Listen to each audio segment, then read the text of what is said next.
Oh, wait. This is not for no promotion. Nigga funky. You try to fix the odds without the grace of God. It's like a soldier on the field without a helmet kicking battle scars. If it's prophecy, nobody can erase the bars. You can do the zodiac, can't even play with cards. You can take the time, driving racing cars. Knocking 24, 36, and we moving at the pace of God. When we establish his kingdom, that means we taking charge. Pick up the whole world, they smashing with an iron rod. The fifth dimension is no longer forbidden. I've been named inscription, my final existence since it was written. Paganism is about reinvention. I got exclusive ambition that be hidden like in every city. Oh, this is all fucked up. Oh, man, this shit all fucked up. This shit all fucked up. Chuck, what up, Chuck? How about Joe Rogan? Yeah, Saturn Return, everybody fucked up.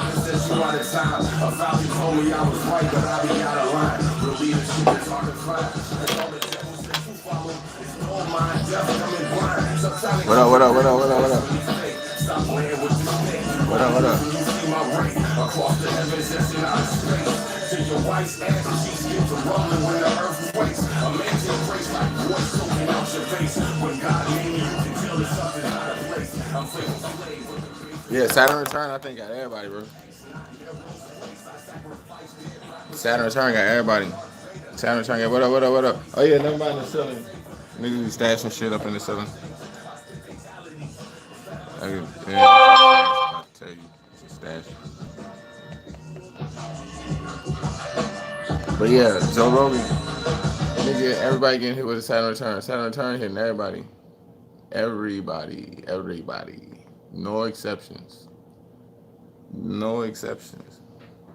Everybody. Everybody. Like Black Thought say. Hold on, man, I'm supposed to be sitting over here. Joe, this whole shit fucked up, man. Hold on, let me do this like this. Alright, this is much better light. Hold on, this is what if this is as good as it gets? This might be as good as it gets.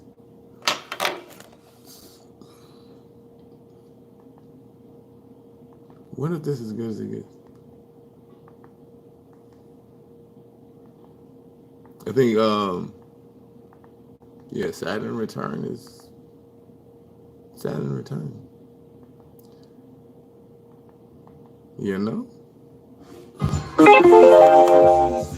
Hold on, man. This whole shit fucked up. On 2 feet like Bruce Lee. My cartel smell, give a hell. The dope I sell. Got your coach choking like Latrell played the game in his hood. What up, people? What up, what up, what up? Hold on, man. Hold on. This whole shit fucked up, bro.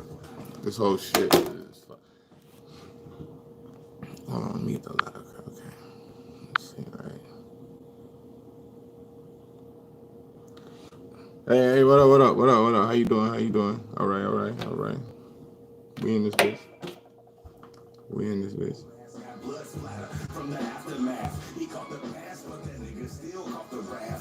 I've been making music. Maintaining. Maintaining. How y'all doing? Kanye West and Tasha K must have kind of too, yeah. Yeah. Yeah, Tasha K had it coming though. Tasha K. Yeah, that was wild. It's crazy. I had forgot about that shit.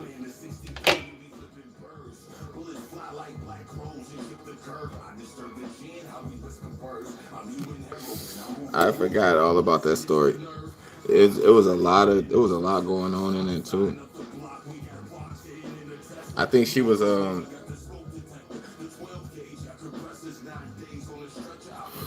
her reaction video was priceless, man. Watching her go through that shit.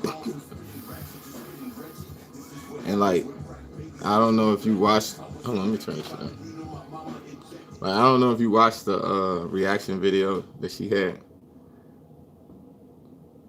And like, I don't know why when I clicked on it, I was expecting her to say something deep or that was gonna surprise me. But like,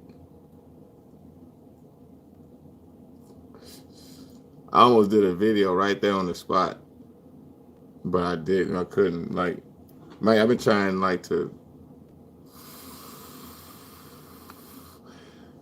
Man, Tasha K kind of took all the bloggers for a loophole. It made a lot of people question what they do.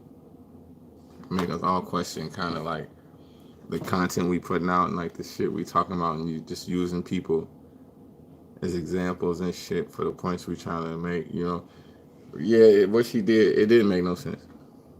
It really didn't make no sense.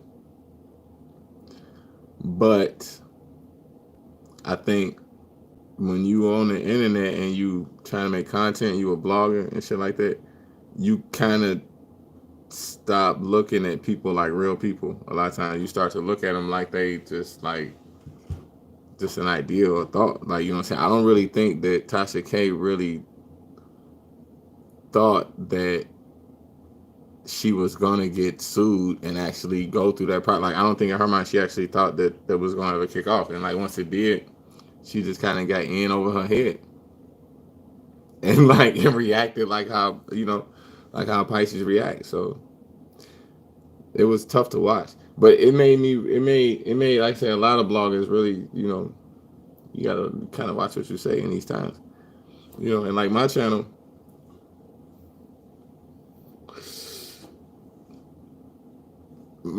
is like, it's funny, man. Like, you gotta have intelligence to really understand my channel. You gotta really have a certain level of intelligence that less than 5% of the population have to really get me to get this channel, to really understand what I do and why I do what I do. You really gotta have like some form of intelligence, and I'm not saying that to like, I'm saying intelligence and be able to like put two and two together. You know what I'm saying? Average motherfucker can't put two and two together. So like, if I get up here and say, Young Buck is Pisces devil because he's born on March 15th, certain people gonna get that shit. Versus like Tasha K jumps on the internet and say like fucking Cardi B got herpes. So that's a different type of the point she's trying to do. Like, I'm not, but you got certain people out here who can't really understand the difference between what I do and what somebody like Tasha K do. So like, from a distance, somebody who ain't got no intelligence, my videos can be mistaken as the same type of shit. So in these times, you gotta kind of move a certain way. If that makes sense. Yeah, everything is woke now, and the internet is every day looking for a new target to cancel. You know what I'm saying? That's kind of the benefit in being underrated. You know what I'm saying? And being low key and not going viral and not trying to, have a vague mind and constantly putting out content to entertain motherfuckers. And like, it's like, nah, motherfucker, like I said what I said and I stuck to what the fuck I said. Like, I'm not here to entertain. Like, I have people support me, and love to hear me put out this content. You know what I'm saying? So like, I want to make sure that I deliver on that. But at the same time, like, I'm not here trying to do the Tasha K routine and talk shit and expose people on the internet, man. Like, you know what I'm saying? Like, that shit is for fucking lame, And like, most people don't have the intelligence that's required to like really understand my channel. Like, you know what I'm saying? So like, I don't really, we in a time now where, if you go back and watch a lot of my old content, which a lot of you really got on my Patreon, so that's a shameless self plug for my Patreon. But like, you know what I'm saying? If you go back and watch a lot of my old content, we at where I said we was coming right now. That's why I don't really say shit no more. Like, I don't really put out too much content. I come on here every now and then. I talk to y'all, check in. But, I told y'all, if you've been following this page long enough, like the diehard ride or die people who've been with me since day one, who've been following my content,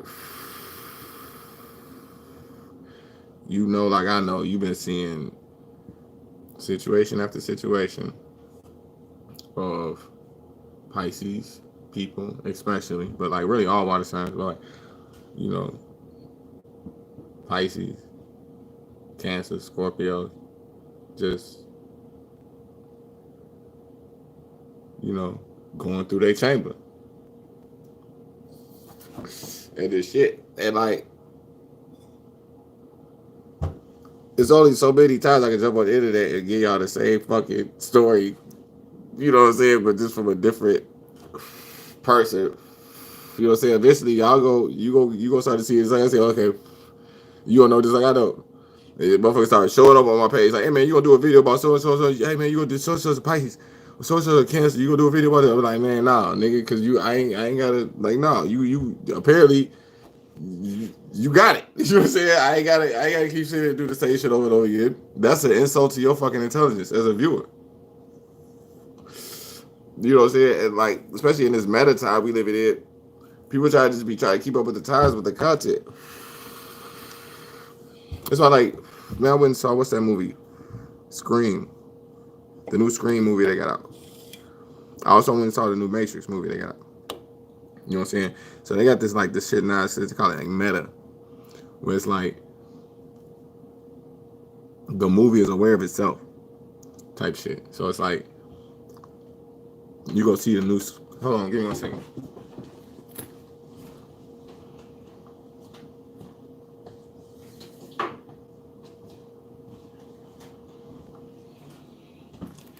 So, yeah. So you go see, oh man, I gotta get up again. But I'm gonna finish this thought real quick. So you go see the new Scream or the new Matrix. They're talking about the Matrix in the damn movie, like, or they talking about Scream, like the previous Scream movies, but they call it Stab, I think they call it. You know what I'm saying? But like, the movie's not becoming aware of themselves. You know, like, it's like kind of like Last Action Hero, which man, was crazy. I just bought that shit. I was just thinking, man, I was like, man, I want to watch Last Action Hero.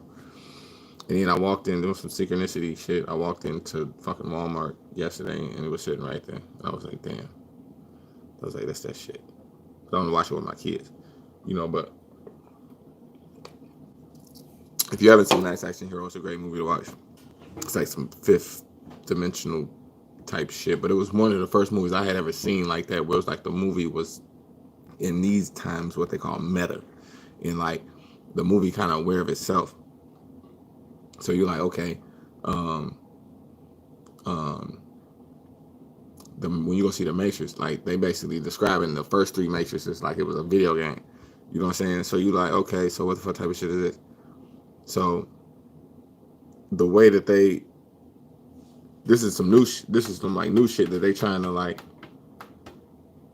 push, not necessarily push on the mass, but it's like a new style of film. You know what I'm saying? Where like, okay, all the movies kind of had this like Last Action Hero type feel to it, where it's like it's aware of itself. Now you go see the new Spider-Man movies they got out. No Way Home, where like they then brought in the other Spider-Man movies from, and like that universe is aware of the other universe, but it's really films being aware of other films. You know what I'm saying? But they're referring to these films as universes. You know what I'm saying? Or metaverse. So it's like the film is aware of the film, or So under the Hollywood Act, this ain't never been done before. But like in this generation, Generation Z, it's like there's no new there's no new tricks. So it's like, okay, yeah, we know what that is. You can just go Google it. So like, if you got movies, you coming out with movies now where like you just go Google shit. They want it to be able to go Google it and find the movie you watching kind of in the Google algorithm type shit. So like, this is some fifth dimensional by default type filmmaking shit that they doing. You see what I'm saying? So it's like, okay, if you're coming out with a trilogy or a series, if you're trying to continue on, like a series, like say we want to go back and go get, I don't know, like we're gonna redo fucking Power Rangers. We gonna go back and we gonna go redo, fucking Heathcliff cartoon from back in the day, Garfield shit. You know what I'm saying? Like, Nowadays, somewhere in the film, they're gonna have to have like Garfield sitting there watching himself in a parallel universe. You know what I'm saying? Or some shit like that. You know what I'm saying? By default. And they trying to figure out ways to plug this concept into like a lot, into the movies now. Where it's like, oh yeah, well they're aware of the other versions of, you know, of itself when they've been doing it for years. So like they do Popeye. You know what I'm saying? Like Popeye be aware of the 10 different versions of Popeye. You know what I'm saying? Meta shit. They call it shit meta shit. So like, you know, this is some new shit. You know what I'm saying? That they ain't fully developed yet. So like it's causing a split, like you know what I'm saying, like between like older generations look at it differently from like how the younger generations kind of looking at it, because like the younger generation is looking like, okay, the movie gotta have this shit by default. You know what I'm saying? In order to even entertain me type shit. Because if not, like it's boring. You know what I'm saying? To Gen Z motherfuckers, like, you know what I'm saying? It's like, okay, we see what the fuck you trying. Ain't no new shit. You know what I'm saying? We know what you're trying to do. So like, you know, break the fourth wall. WWE did this shit years ago. You see what I'm saying? Like they had motherfuckers like what's dude's name? CM Punk. He kind of did that. Like he come in and literally break the whole fourth wall and like, saying what the audience want to hear and shit. You see what I'm saying? Peace, peace, peace. What up? What up? What up? So like that's the time we living in. Hey, hold on. Y'all gotta give me 1 second. Give me 1 second.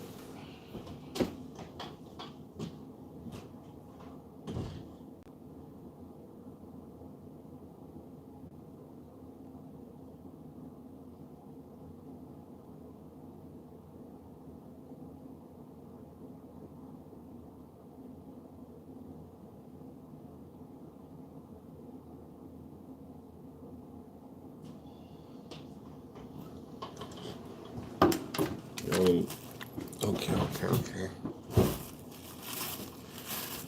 Yeah, so they had this shit. It's called the metaverse.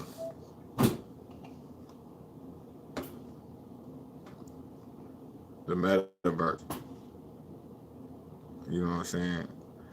Mind you, like Facebook changed its name to Meta.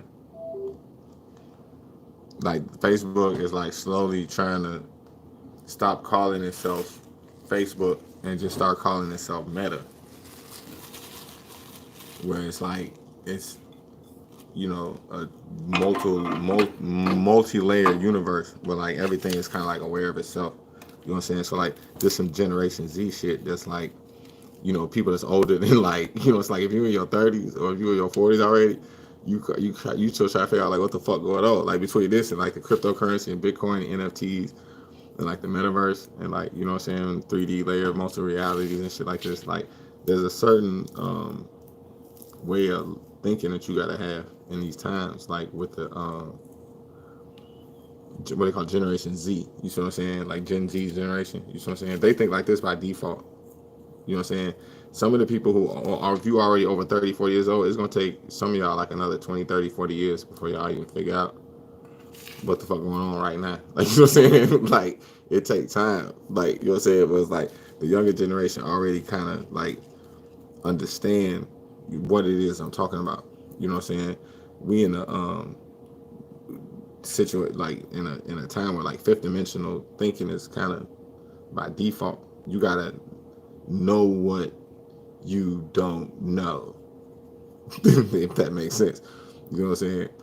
From because like Google, you know what I'm saying?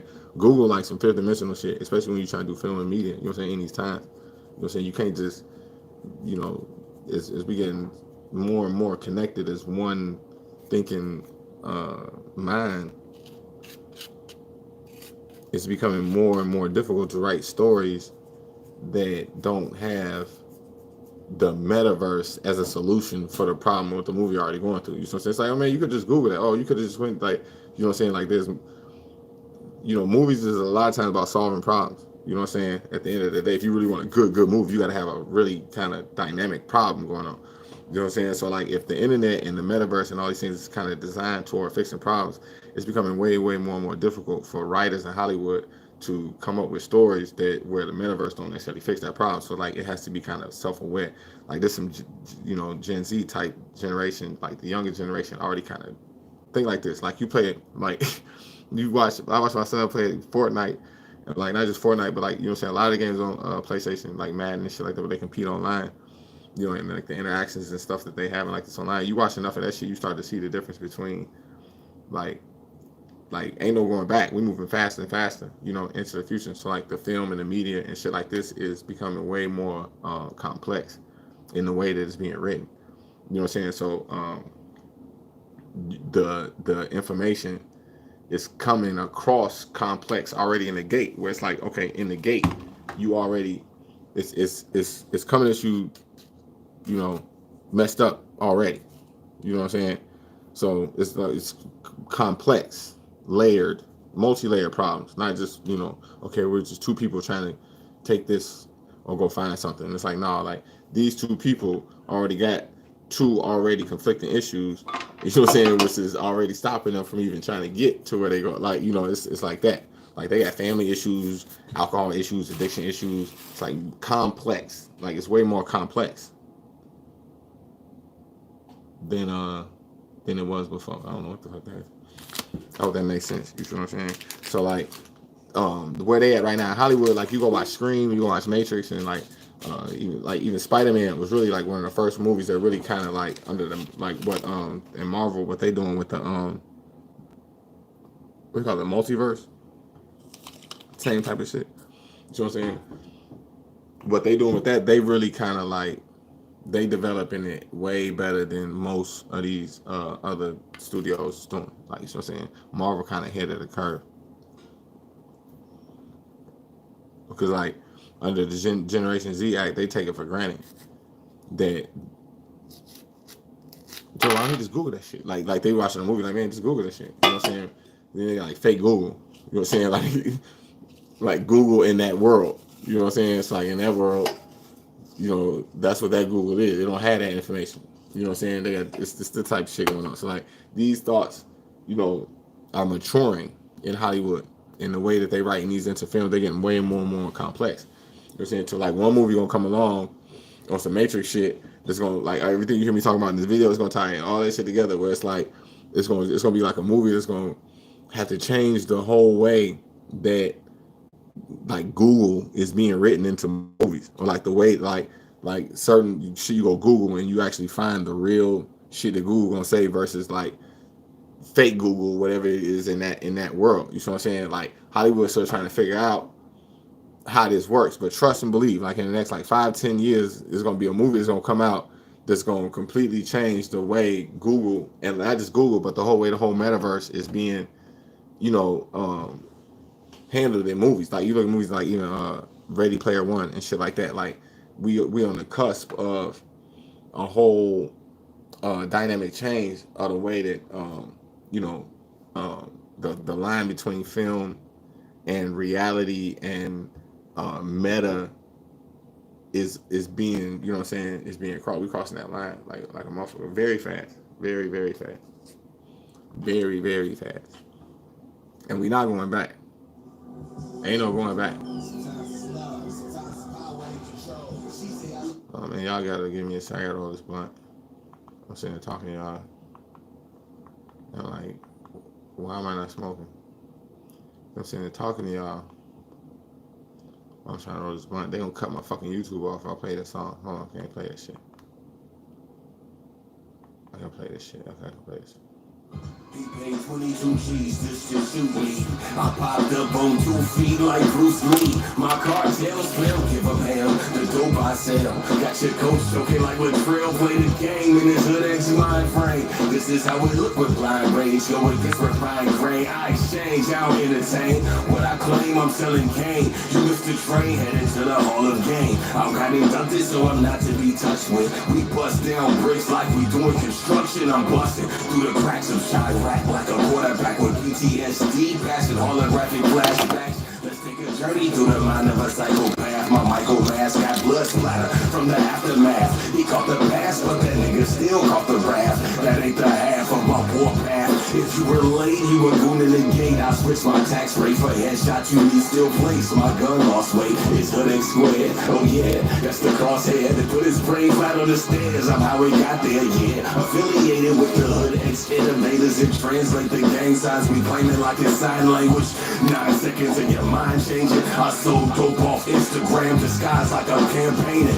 Donald Trump to Ronald Reagan, I've been calculating. The Rico law. Let me pause this real quick. So the other day I was watching my videos, and I saw in the comments somebody was like, "Hey man, that's a skimpy blunt you got there." I was offended.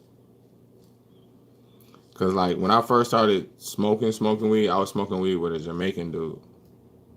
Like the one of the dudes who taught me how to roll backwards. Like, you know what I'm saying? Like I smoke Dutchess now, you know what I'm saying? Because I went through the backwood phase to the point where like I had to stop smoking backwoods. Like, you know what I'm saying? And then I started smoking white owls and switch and shit like that. It was too light. I was like, I need something in between. So I started smoking Dutch. You know what I'm saying? But before that, like when I first started smoking like heavy, I was smoking out of backwards with a Jamaican nigga. And like literally the whole way he taught me how to roll a backwood. Rolling a backwood is totally different from rolling any other type of blunt. Like you gotta know how to, you know, it's fucked up. So like they got veins and shit all in. That shit's all fucked up. Like, you know what I'm saying? So he taught me how to roll a blunt little as hell. You know what I'm saying? So like, you know, he was like, okay, look, bro, I'm gonna teach you. But, you know, I roll a little, like, he rolled up like 5 little ass blunts. You know what I'm saying? Like, I just sit there and smoke on my little blunt. He smoke on here, like we wasn't passing that bitch back and forth. It's like, that's how I was taught how to roll. I was taught how to roll to the head, like with the littlest, much smallest amount of weed as possible. You know what I'm saying? So like, if motherfuckers see me rolling my blunt, and I don't be sitting there rolling big fat dumbass blunts and shit like that, I be like, hey, hold on, Joe. Like, hold on, no, like I don't smoke like that, Joe. Don't be judging me, Joe. Like, don't be coming on here trying to fucking weed explain my motherfucking like y'all got me sitting there trying to fucking I gotta weed explain to y'all why the fuck I roll my blunts little. I don't need to roll a big fat ass blunt, nigga. I like smoking multiple blunts. I like smoking. I gotta explain shit to y'all, man. I ain't hesitate in this administration. Roseland, the 63rd, we be flipping birds. Bullets fly like black clones and tip the curb. I disturb the gin, how we whisper words. I'm you in heroin, I'm moving through the needle as it hits the nerve. Block 9 hidden in the dresser. Stop sign up the block, we got blocks hidden in the Tesla. You want the smoke, I got the smoke detector. The 12 gauge, got compressors, 9 days on the stretcher. I perfected the craft from spitting raft to spitting reckless. Now I've gone from spitting ratchet to spitting Reggie. This is what happens when crack babies get too neglected. I was infected by the needle my mama injected. I'm pre-selected like a transporter. I direct the slaughter. Being taped on the tape recorder. I'm sorta messed up with a brain disorder. They baptized me in money, I threw the water on some niggas' daughter. Nigga, welcome to the 9th order. Or put it plan certain extortion when the smoke is blown out of proportion. It's 4K, so it's no distortion. The bullet might hit the reporter when it bounce off the camcorder. I don't rap like no chick or no nigga. You think you got somebody spitting sicker? Go and get him. I break his back like a nigga flipped a 4-wheeler. I'm in the jungle. My middle name is... I did all that shit and I still fucked this blunt up.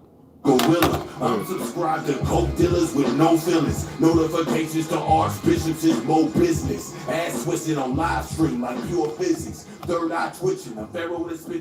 That's the worst shit in the world. You fuck up a blunt.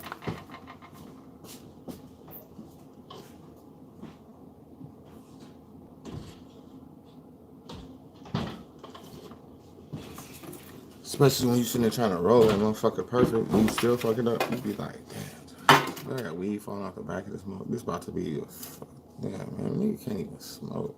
So I've been eating these. I love these. These are like the baby little oranges and shit. I eat like about 6 of these motherfuckers a day. Man, you know what? Hold on.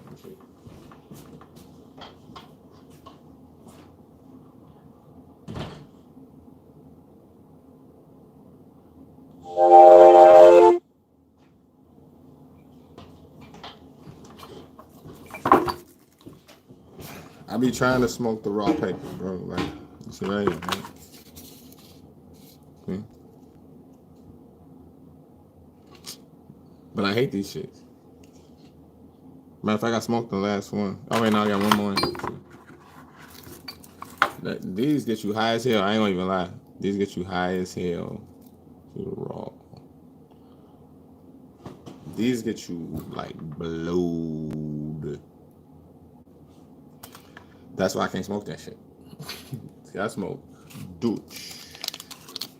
El Duce. Java Dutch. I used to smoke back in the day, but that shit fucking kill me. She said it makes you want to cry. What makes you want to cry? Why you say it make you want to cry?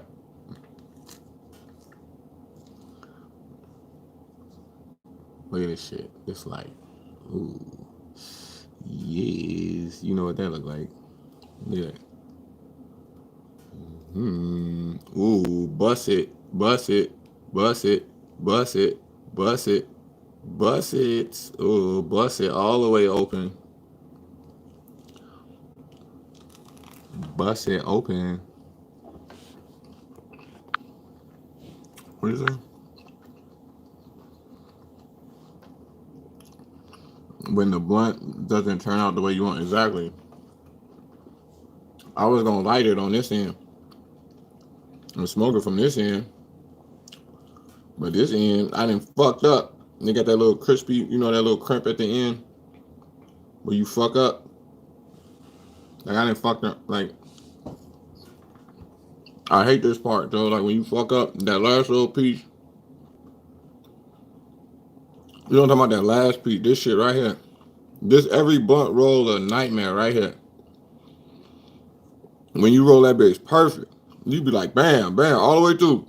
Then you get right to the end, and you get that motherfucker right there, right where you was gonna smoke it. You be like, what the fuck, yo?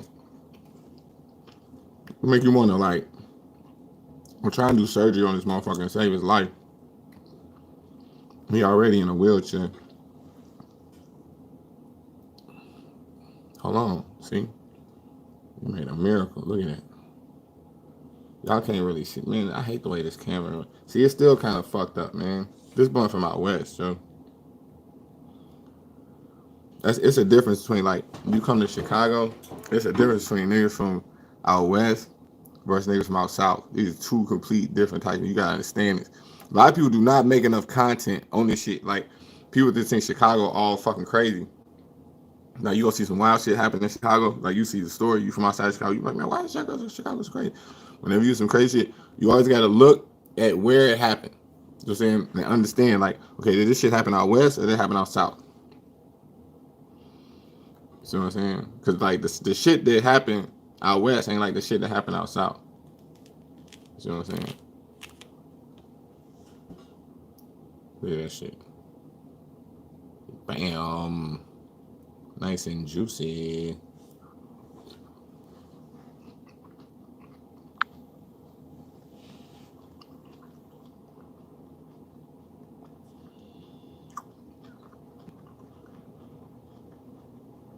Do a video on my experiences in the military. I just almost spit out fucking orange on myself. That's gonna be a long, very sad video. No, you do not want. That's the worst shit.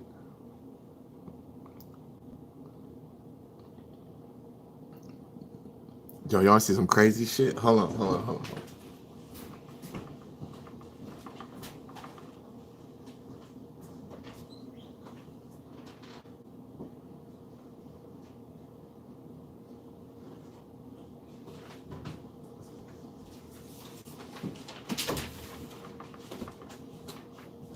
Make sure I get this shit right. This my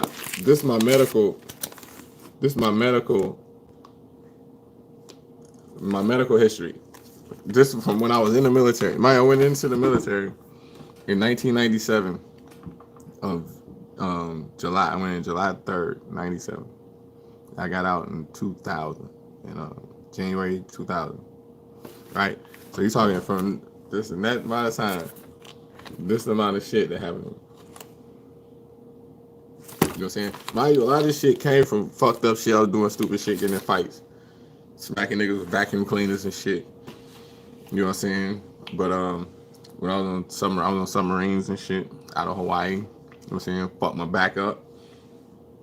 Fucked my neck up. You know what I'm saying? Had surgery. This shit was all fucked. Like, military stories is not This shit is not. This shit all fucked up, bro. A lot of fucking hospital shit, jail. I'm fucking jail, nigga. I was in jail in the fucking military, nigga. You know what I'm saying? I ain't never been in jail my fucking life, so I went into the fucking military. You know what I'm saying? You want to hear a story like that, nigga? That's why I went to jail. We gonna bust it, bust it, bust it, bust it, bust it. I'm about to smash this motherfucker. So that's all I really been eating is like oranges and shit. Oranges and granola bars. Shit is crack. Cause like my stomach can't fucking.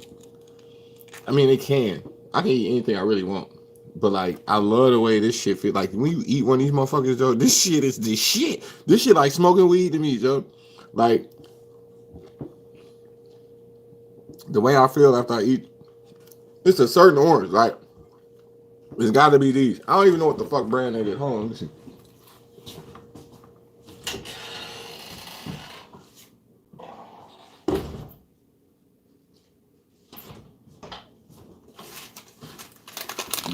This shit, bro.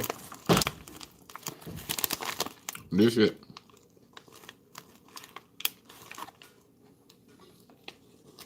Fucking mandarins.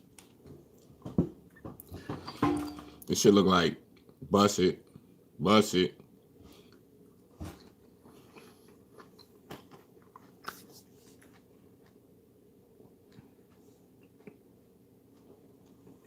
That shit good as hell. You eat you one of them. You drink you one of these. You smoke you one of these.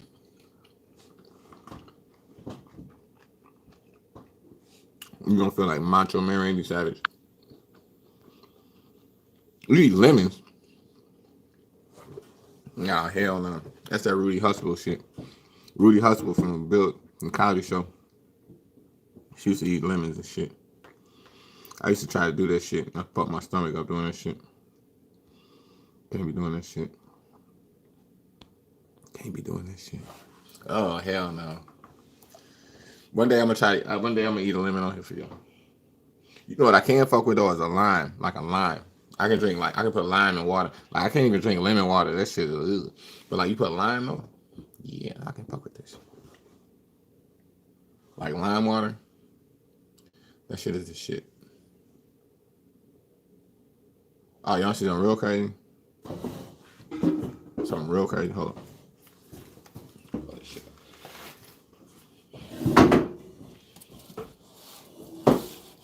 It's all about this shit. Y'all know I be bored, man. I be fucking bored. I gotta stop this shit. So like, every now and then I get bored and start buying shit. So like my son used to date the Pink Panther. I buy these fucking Pink Panther comics and shit. It's kind of rare. You know, a bunch of them like Pink Panther. Pink Panther. This is not what I was trying to show y'all though. Pink Panther. Yeah. My son is into this shit. But I really gonna show y'all how long I got light a blunt for this shit. I'm about to show y'all some crazy shit. I'll tell you right now. Well, look, now when I pull this shit out, I'll show y'all this shit. Okay. Don't get on no. I'm about to tell you right now, I'm about to show y'all some gay shit. No, hold on. For you that do not ask somebody, don't get on no homophobe shit. Ask my channel. I'm not like about to show you some like all the way gay shit. But I'm about to talk about some gay shit. That's what I'm saying. So don't tweet. I gave y'all the getting some gay shit for a second. Bam. Like, this is a gay super bad. They were fucking gay super bad comic out. Those shit crazy. So like this came out a couple months ago. You know what I'm saying?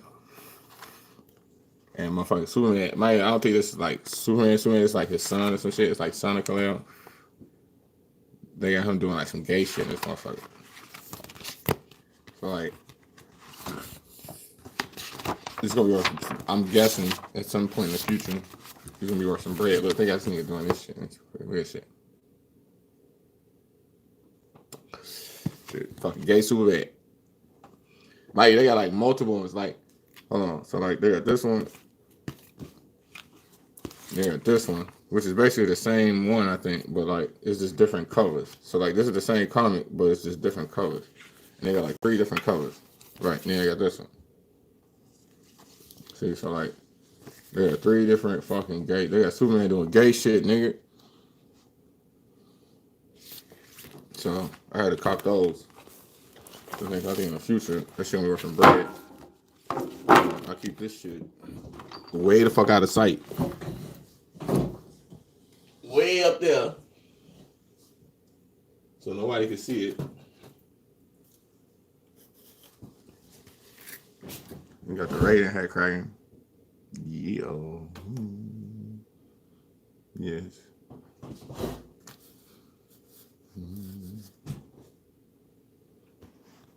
Hold on, let me see. Grapefruit. Yeah, I should smash the grapefruit. Hold on.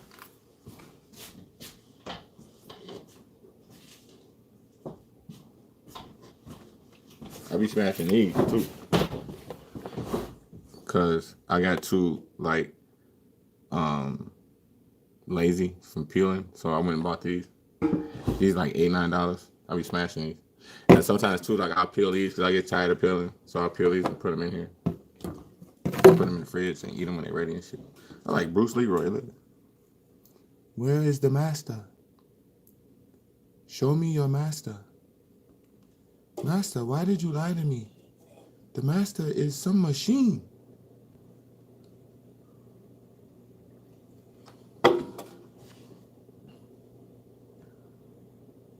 Yeah, grapefruits and shit. We did a separate video on your experience from the military from the Christ, man. Man, military fucked up. I really don't like talking about this shit. You know what I'm saying? I don't really want to sound like that. You know what I'm saying? You know, but it's just true. It's just. I mean, one day maybe I will do a video on that shit, but I really. Ugh, this shit is. Military is fucked up. This shit's fucked up, Joe. Like, this shit fucked up for real. Like, some shit you wouldn't even want to think about, Joe. It's like watching a motherfucker take a shit, nigga. Like, mind you, like, when I was in the military, like, you go to jail in the military, that's exactly what it is. Like, there's no walls. Like, you go shit, like, you shitting, right? Like, motherfucker be shitting, you be right next to motherfucker shitting.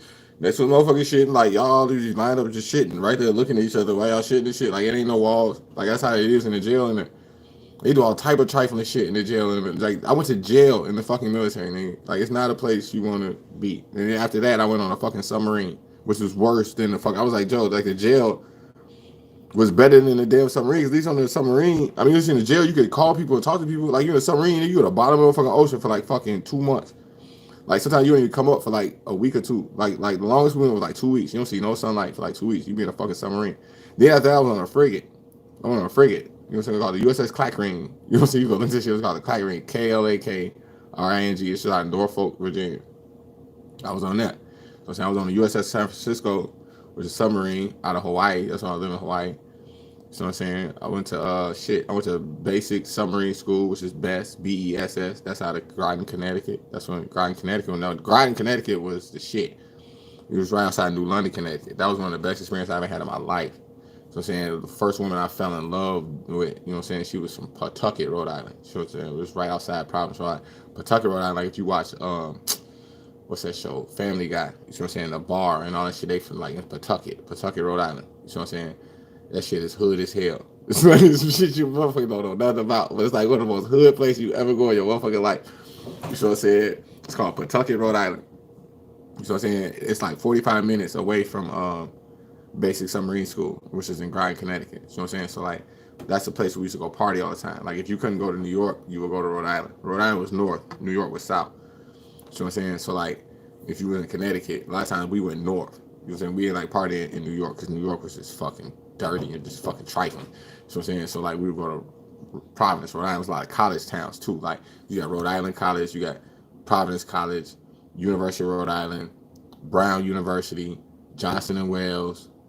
You got all these colleges like in a you talking like in a 5-10 mile radius. You know what I'm saying? So there's a lot of parties always going on in Providence, Rhode Island. And then like if you go a little, what's it, north? I don't know if it's north or south. I think it's north. You'll say you go to Pawtucket, Rhode Island. You know what I'm saying? I used to live that for like maybe 4-5 years. You know what I'm saying? With a woman. She was a Cape Verdean woman. I didn't even know what Cape Verdean was. Until I went to the military, I met Cape Verdean women. They were on the East Coast. You know what I'm saying? They speak Creole and shit like this. Like I thought they was Puerto Rican, but like they not at all. You know what I'm saying? And you know what I'm saying? Another thing too, like when I was in the military, we used to use a payphone. This is back when we used to use a payphone to talk on the phone. So I'm saying this right. This is in the years when the transition was coming out. You know what I'm saying? This is right, like when Xbox first came out, like PS2 first came out. So we still using payphones. You know what I'm saying? You had to go buy fucking cards, like the phone cards, to go make phone calls and shit like this. Why am I sitting there talking with this fucking hat on? This hat gotta go. I forgot I was even wearing that shit. So like, you know what I'm saying? I used to have to, you know, when I used to have to call to from Groton, Connecticut to Providence to call to Pawtucket to call the girl I was trying to talk to. Her name was Christine. I was trying to call Christine. So I'm saying, fucking, I used to have to pay like hella bread. Like you talk like it was like $20-$30 a day. You know what I'm saying? To like talk on the phone, to pay phone that long. You know what I'm saying? Because you had to buy the calling cards. Literally 45 minutes away because it was over the next state. It was considered a long distance call. People forget about this shit. Like this time, I remember this is right when I first started driving too. But first car I ever had was a fucking 87 Grand Prix. You know what I'm saying? It's a fucked up shit. And gas was 99 cents. I remember gas was 99 cents right now.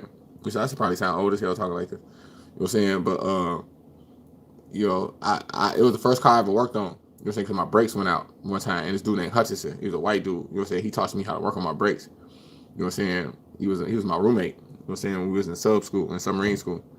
You know what I'm saying? And he helped me work on my brakes, and I fixed the brakes.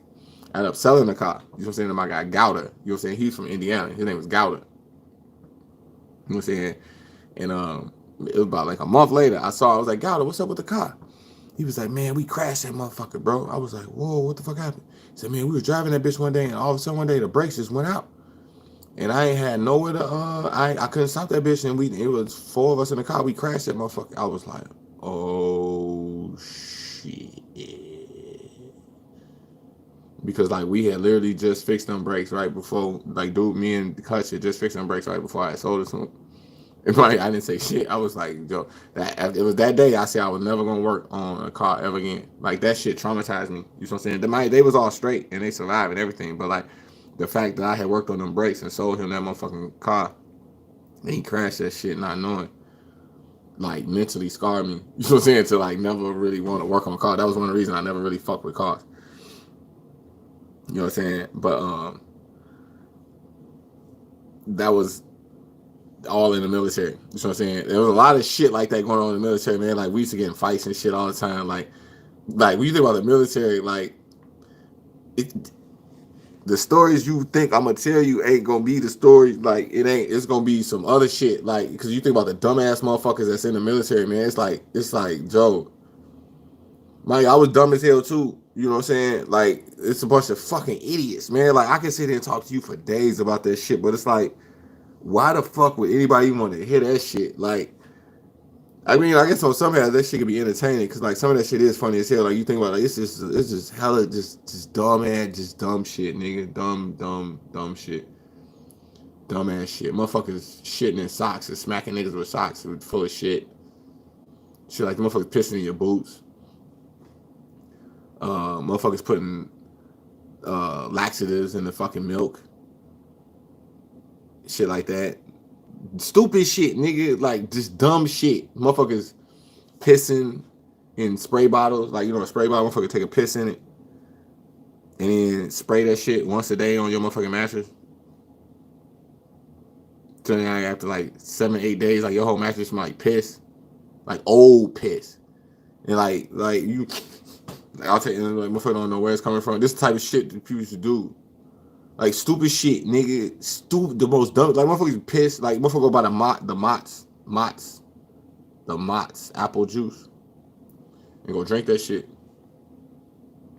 These are old school, like the old school vending machines, where it's like you put the money in and you gotta pull the thing. It's like with someone they had old school, you got a sandwich. Like you put a sandwich in there, you close it. So you put the money in, you gotta open it like shroom. You put it out and you let it go. It goes shroom. It's like a little clear door like this. Like you put it to the side, you go shroom. You go shoot and it closes back. Like we had that on the boat.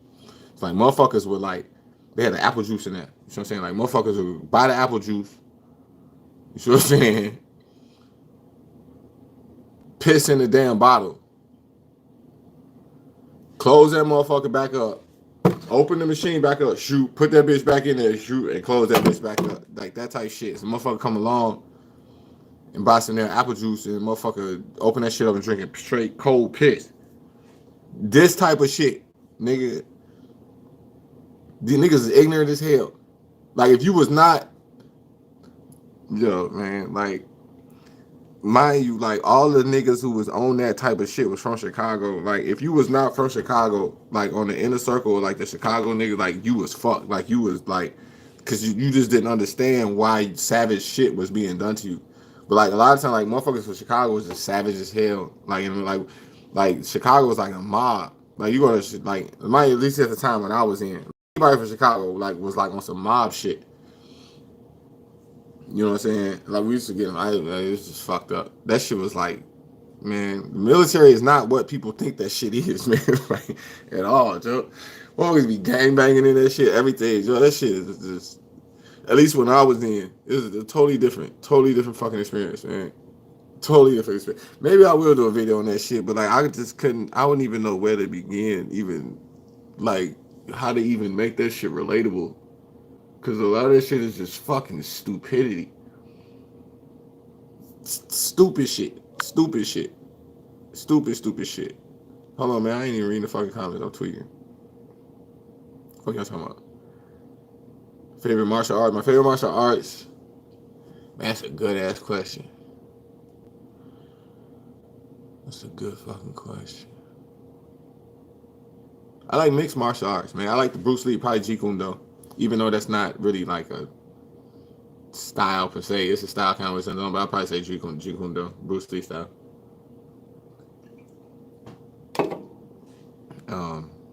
I don't really know if that's real kung fu per se, but like I like the concept of like what Jeet Kune Do, what it does, because it's more of a like if you watch the scene in Enter the Dragon when he say your style has gone past the physical and more into the mental. And it's like that. That's like Jeet Kune Do, where it's like you take whatever you need, you know, and use it to fight. And I like that because it's not just about fighting. It's about, you know, it's a state of mind. So yeah, I probably say Jeet Kune. And you know, I watch like characters like Fei Long. Like if you watch Street Fighter, there's a character on that Fei Long, or like they had characters like Martial Law from Tekken. I remember there's a character named Bruce Lee, who was like the bootleg Bruce Lee. Like, you know, it's been a lot of, you got to really respect a lot of, like, they don't really get enough respect as they should, because it's been a lot of, like, they had Bruce Leroy. Like, I was just saying, I was wearing this hat. And if you go see The Last Dragon, Bruce Leroy was wearing this hat. He was walking around looking for the master. You know what I'm saying? It's a lot of characters that have come and gone over the, you know, past 40 some odd years, 50, whatever, since Bruce Lee even died, who didn't carry his legacy on, you know what I'm saying, that don't get enough respect as they really should. Because like a lot of times people just see him as knock off Bruce Lee, but like, you know, Jeet Kune Do style is you know, a lot of people don't know, they just see Bruce Lee, you know what I'm saying, but they don't really know that like, no, that's actually, you know, that style, that whole whoa, like that whole, people don't even know the name of that shit last time, you know what I'm saying? So I'd have to, you know, even though I don't think it's necessarily the most rawest, best style, I'd have to say that's my favorite, just because of what it did as far as, you know, to the industry, you know, revolutionizing mixed martial arts, that type of shit. You know what I'm saying? I think that shit is sick. Oh yeah, the hat is cool. Yeah, hat is decent. Personal military experiences, in my opinion, is their living diary. You share what you want when you want, not before. It's very true. It is. That's what I'm saying. It's kind of hard. I never even thought. A lot of the time, I don't even talk about my military background. A lot of times with anybody. A lot of times, people don't even know I was in the military. You know what I'm saying? Because I don't. It is. It's like a personal diary. It is. It's just like some shit out. It's some shit I went through. It's kind of hard to explain. You see a movie Go? Like, there's a movie called Go. It's a great movie to watch. It had hold on, man. Let me see if that shit is over here. Hold on. Let me see if that's somewhere. Go. Go. Come on, go.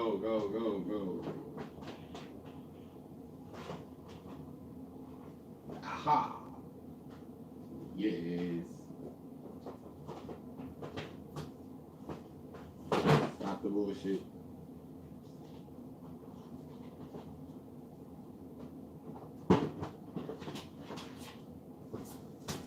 Stop the bullshit.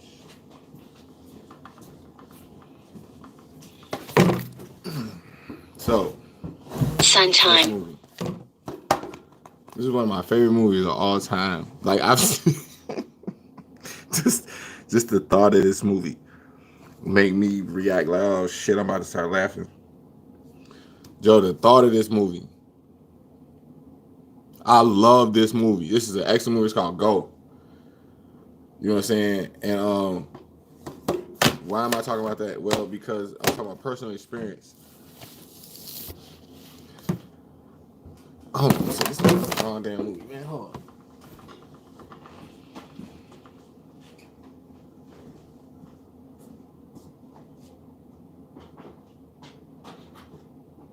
The wrong damn movie.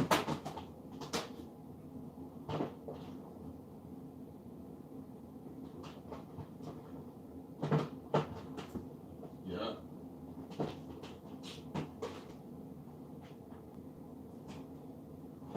Yeah.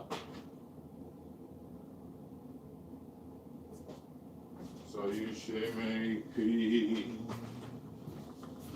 Oh wow, I can show y'all that. I guess I can show y'all that. I can show y'all that real quick. I guess I can show y'all that. It is a show about nothing. It is a show about nothing. I guess I can show y'all that. So yeah, this movie, I love it because it's kind of like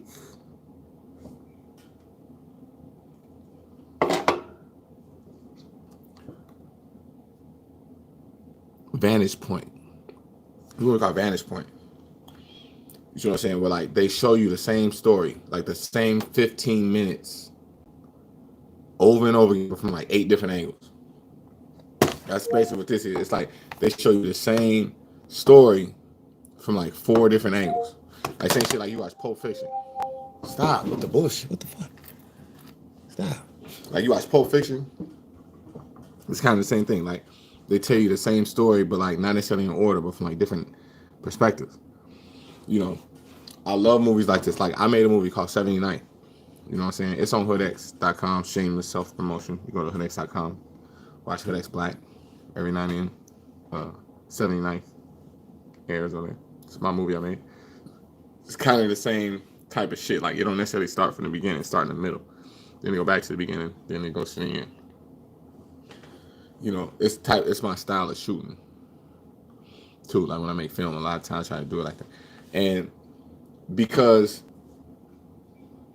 going back to what you were talking about, diary, like how every scene, every perspective is like, you know, that's kind of some Aquarius shit. Like how we kind of naturally think, like we respect everybody's own personal, like the story is dependent upon who told you the story. You know what I'm saying? And like that's why like a lot of times Aquarius will sit back and listen to, you know, people talk or people tell stories, you know, and try to, at least me, you know what I'm saying, try to understand, you know, what was important to this person wasn't necessarily important to the next person. You know what I'm saying? Scientology, they call it shit R6, like an R6 program. Bust it, bust it, bust it, bust it, bust it, bust it, bust it, bust it, bust it. They call it R6 programming.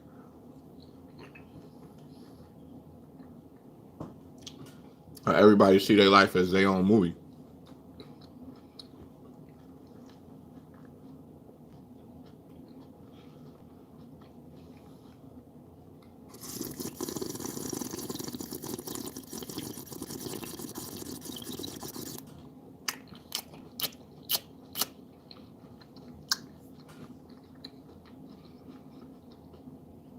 So, to really understand what really happened, kind of look at it from R6.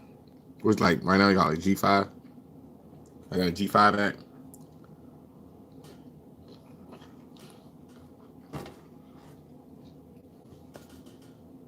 Perfect example. FBG Duck.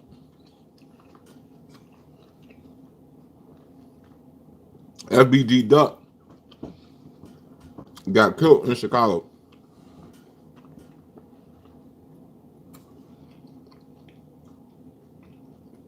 Now,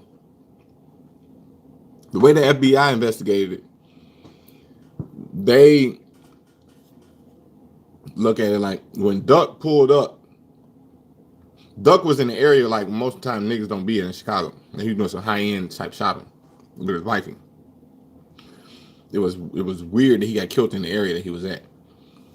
But when he touched down there, somebody, I guess, that was in his circle posted on IG, like, you know, or sent the signal out like, hey, Duck over here. As soon as he did that, the FBI got footage, CCTV, closed caption TV, of the dudes running out of their apartment. You know, they following the cameras. Like, you know what I'm saying? They got them running out that might, because they like 30 minutes, like, not say like 20 minutes. It's really like, they was really like 30 minutes away, but they made it in like 15 minutes. You see what I'm saying? Like, and they got all this on camera. Like, so I'm saying the FBI followed it literally from them running out their apartment on one camera, running down the stairs on another camera, out running outside on another camera, getting in their car, driving down the street on another camera, getting on the E-way on another camera, driving down the highway on another camera, getting off on another camera, pulling up. Like, they literally got all of the tapes following this whole shit. This is 5G metaverse type shit. Like, go look at the way that the FBI is solving FBG Duck's case.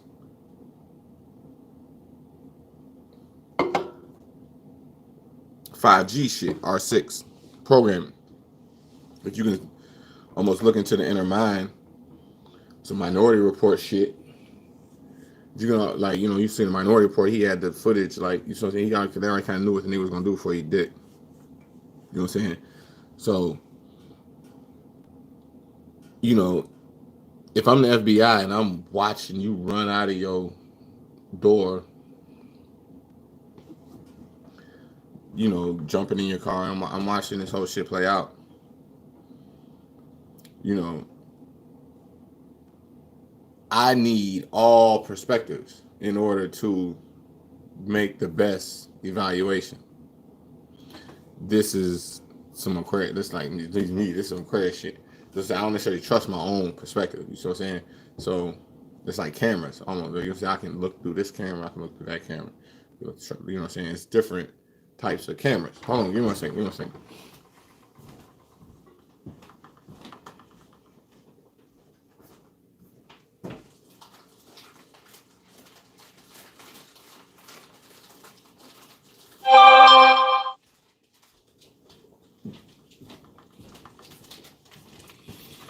Man, I wish I could show y'all, like, boom, bitch. Yeah. Yeah. About to get it cracking. So, like, the V, the TV series V. Bust it, bust it, bust it, bust it, bust it. You watch V. It came out 2009. The one with Chadwick Boseman. Morris Chestnut.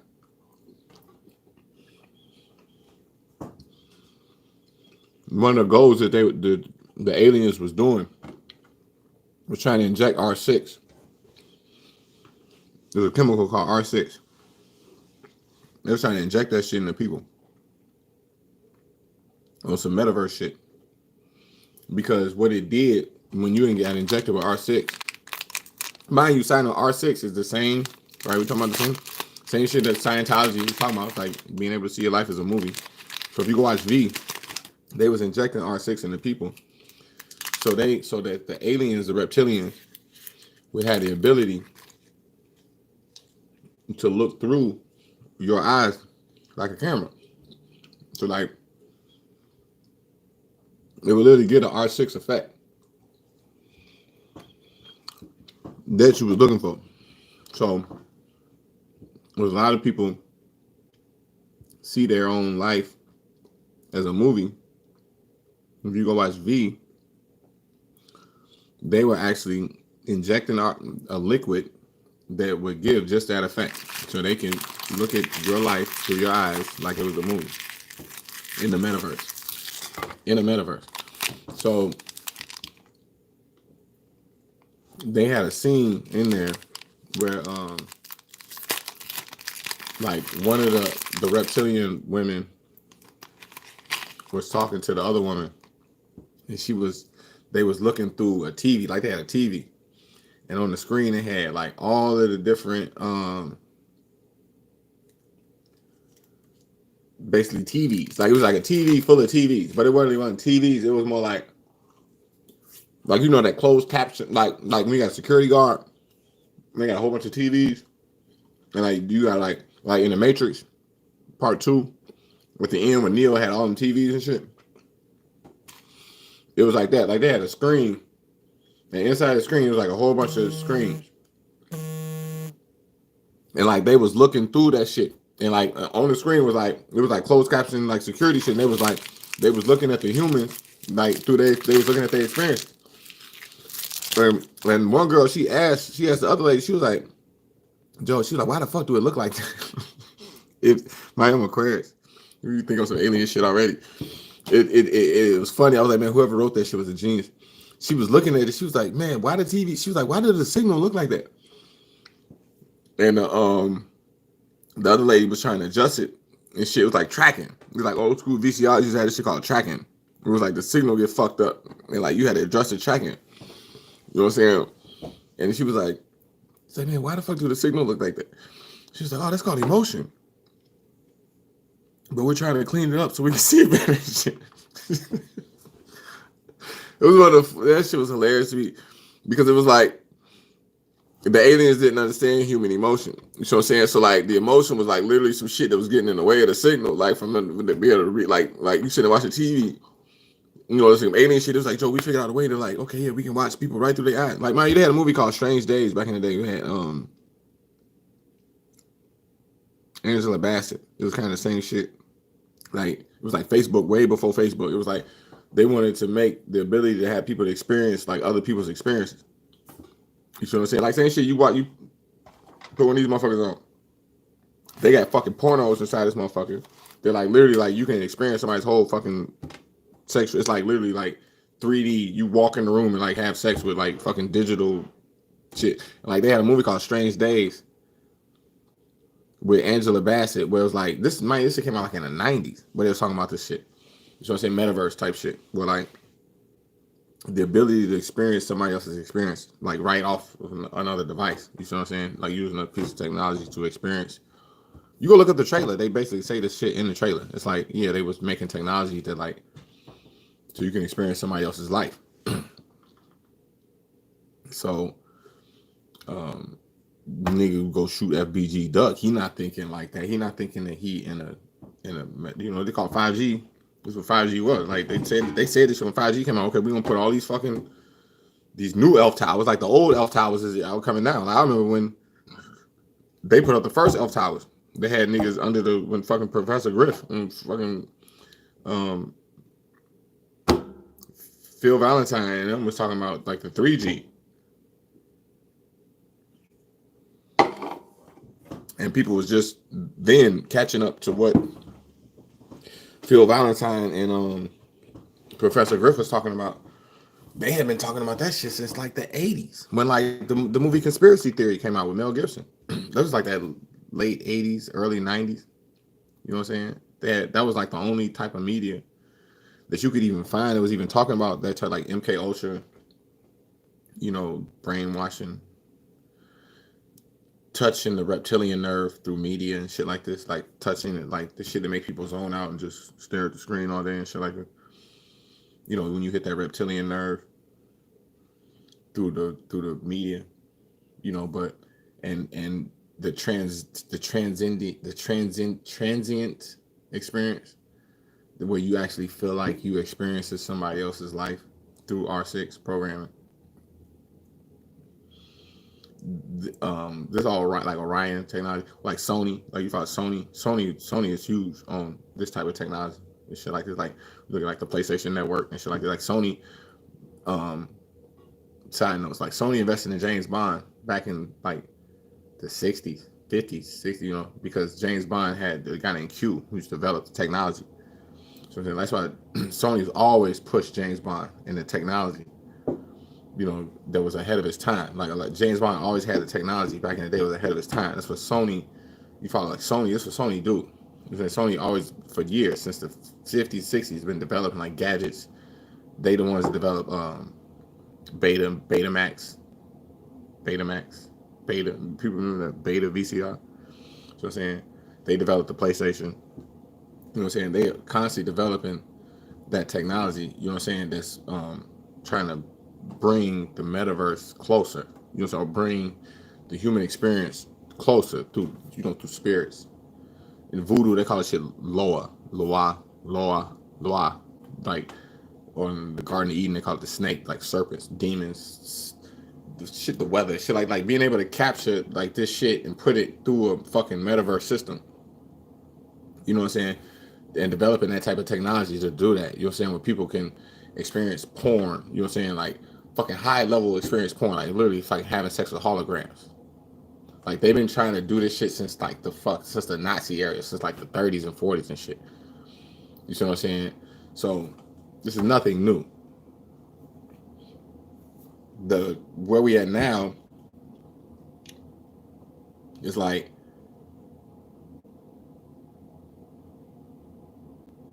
the go like you look at a situation like FBG Duck, like how the motherfucking government step in and use this technology. You see what I'm saying? To create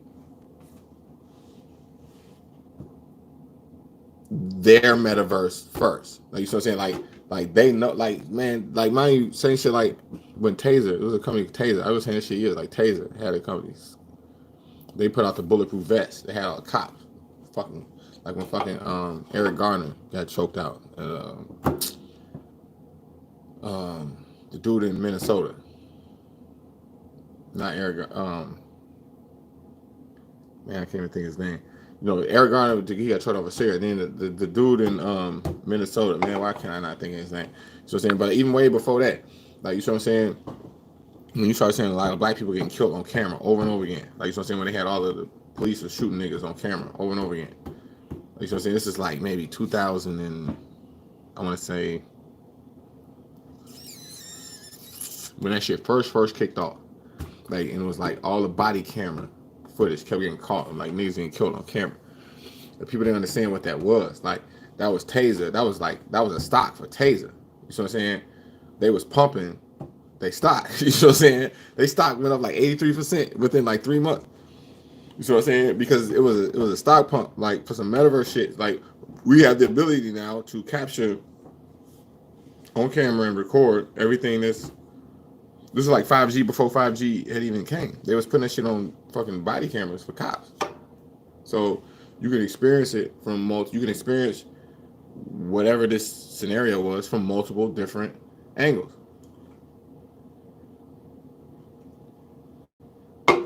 Do a Spider-Man No Way Home with 3 different Spider-Mans from 3 different films. But no, the cops were doing that shit with Taser stock, you know what I'm saying, Taser body cameras back in 2015, 2016 to a multiverse before 5G was even set up. Yeah, I was saying that shit then. I was like, yo, buy a Taser stock. You might want to buy a Taser stock. Because all that shit with Black Lives Matter and all the rioting they was doing, all that shit was just making a stock. Like, go do the research. You could research it. Taser stock went up so high because of all that shit. They had to change their name from Taser to fucking, what is it, Axon now. They call it Axon. Taser don't even call itself Taser no more. They call it Axon. They had to change their whole fucking... Somebody put out a documentary exposing this shit. Like, somebody put out a documentary. Go look this shit up. They got a documentary exposing, like, how shady Taser... I don't even know the name of the documentary. So anyway, somebody put out a documentary. You gonna Google it. Somebody put out a documentary exposing what I'm telling y'all. So this people do not know this very rare information. What I'm telling y'all. You know what I'm saying? This is like the metaverse before the metaverse. So I'm saying, like, Germans had there's a documentary y'all called The Net. That's some you don't really want to take it back. Go watch The Net. Go watch that documentary. You know what I'm saying? They would tell you the same shit then, man. Like You're not you if you a blip on the screen. You're like, what? Like, no, you're not you. You're a blip on the screen. The same shit that make Google Maps. Like when you like right now, you go, you say, okay, like I'm on the south side. I'm in the Wild Hundred, so Chicago. Like say I want to go to the north side right now. You're saying that's Sunday, almost 8 o'clock. I want to go to the north side right now. Okay, I'll go punch it. How long will it take me to go to the north side right now? Sunday, 8 o'clock. To get to the north side right now, it take you 45 minutes. Okay, cool. Tomorrow morning, about rush hour traffic, I type in how long will it take for me to get from my crib to the north side. It's gonna take you an hour and a half. You know what I'm saying? Okay, how the fuck do it know the difference between like right now, right? You know what I'm saying? How do it know? You know what I'm saying? The way it know is because every motherfucker out there driving on the E-way, Google Maps is using their phone as a goddamn satellite device to measure the speed that they goddamn phone is moving. You know what I'm saying? So Google then basically hacked all the goddamn phones. That's how they able to determine how fast the motherfucking traffic move. You know what I'm saying? And mind you, it don't even do that. It taking just before you can wrap your mind around that shit, you got to wrap your mind around the fact that Google got an algorithm in it that even takes into consideration the curvature of the earth. So just as soon as you say, okay, they got the phones moving through the metaverse to measure how fast the traffic is moving, Google algorithm so cold that it even measures the curvature of the earth that it's traveling across. So like you say, okay, it takes 10 minutes to get from here to here. They'd be like, yeah, but you measure the curvature of the earth, it actually takes you about 11 minutes. So then you'd be like, what the fuck? So you're talking metaverse shit, using multiple pieces of it, multiple minds of intelligence to create an experience, and that experience being aware of itself. This is where they call it Generation Z. This is where their mind is at by default, in the gate, by default. You got to come in talking about this shit, taking it for granted that like motherfuckers already know what you're talking about. You see what I'm saying? And the whole shit is aware of itself. A lot of shit like when Ellen DeGeneres came out, you know what I'm saying? A lot of her shit, like a lot of times with Ellen, man, I fucked this blunt all the way up. This shit is a disaster. This is a total disaster. I can't even smoke this motherfucker. A lot of times with Ellen, really it didn't start with Ellen, but Ellen really got this shit all the way moving. But like, when like the production, like Spike Lee really kind of started this shit with Michael Jordan when they was doing Is It the Shoes? They was doing a campaign called Is It the Shoes?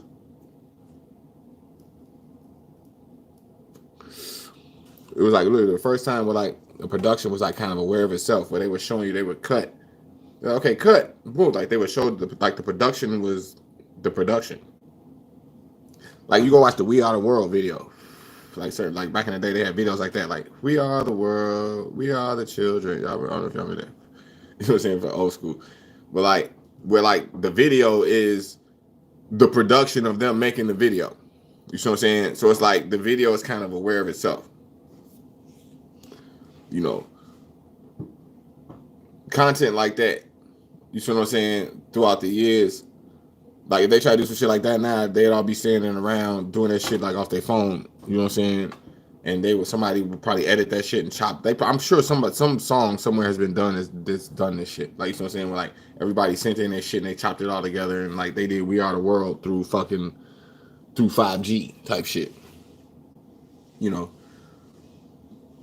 Somebody like I said, in the next 5-10 years gonna come along and put all of this shit and like totally revolutionize everything I'm fucking saying. We just at the beginning of all of this right now. Yeah, Cape Verde is in Africa. Side note, it's off the west. I think it's off the west coast of Africa.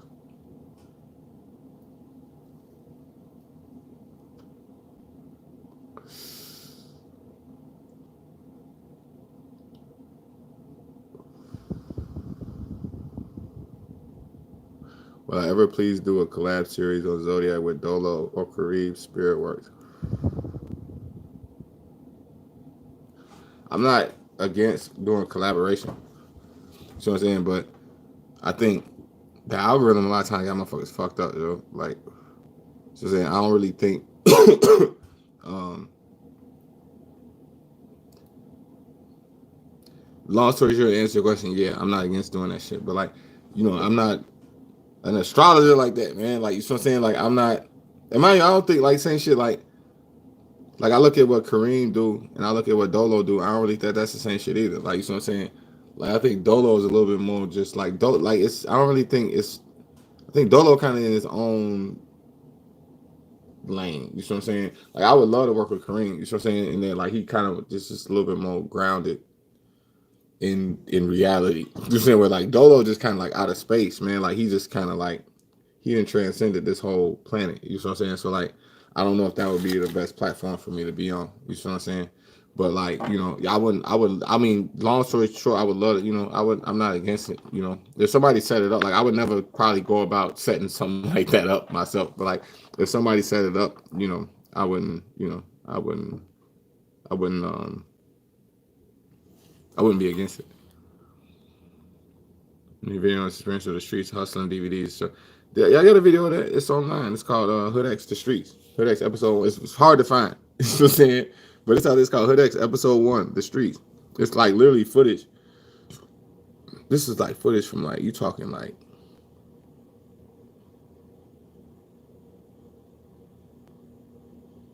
holy shit. Nah.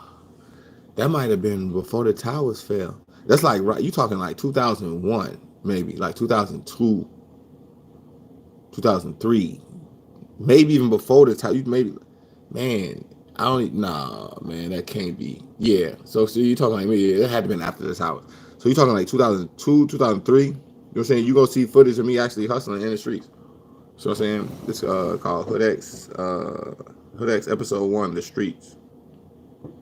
It's hard to find, you know what I'm saying? But it's out there somewhere. I got a lot of that footage. Matter of fact, oh shit.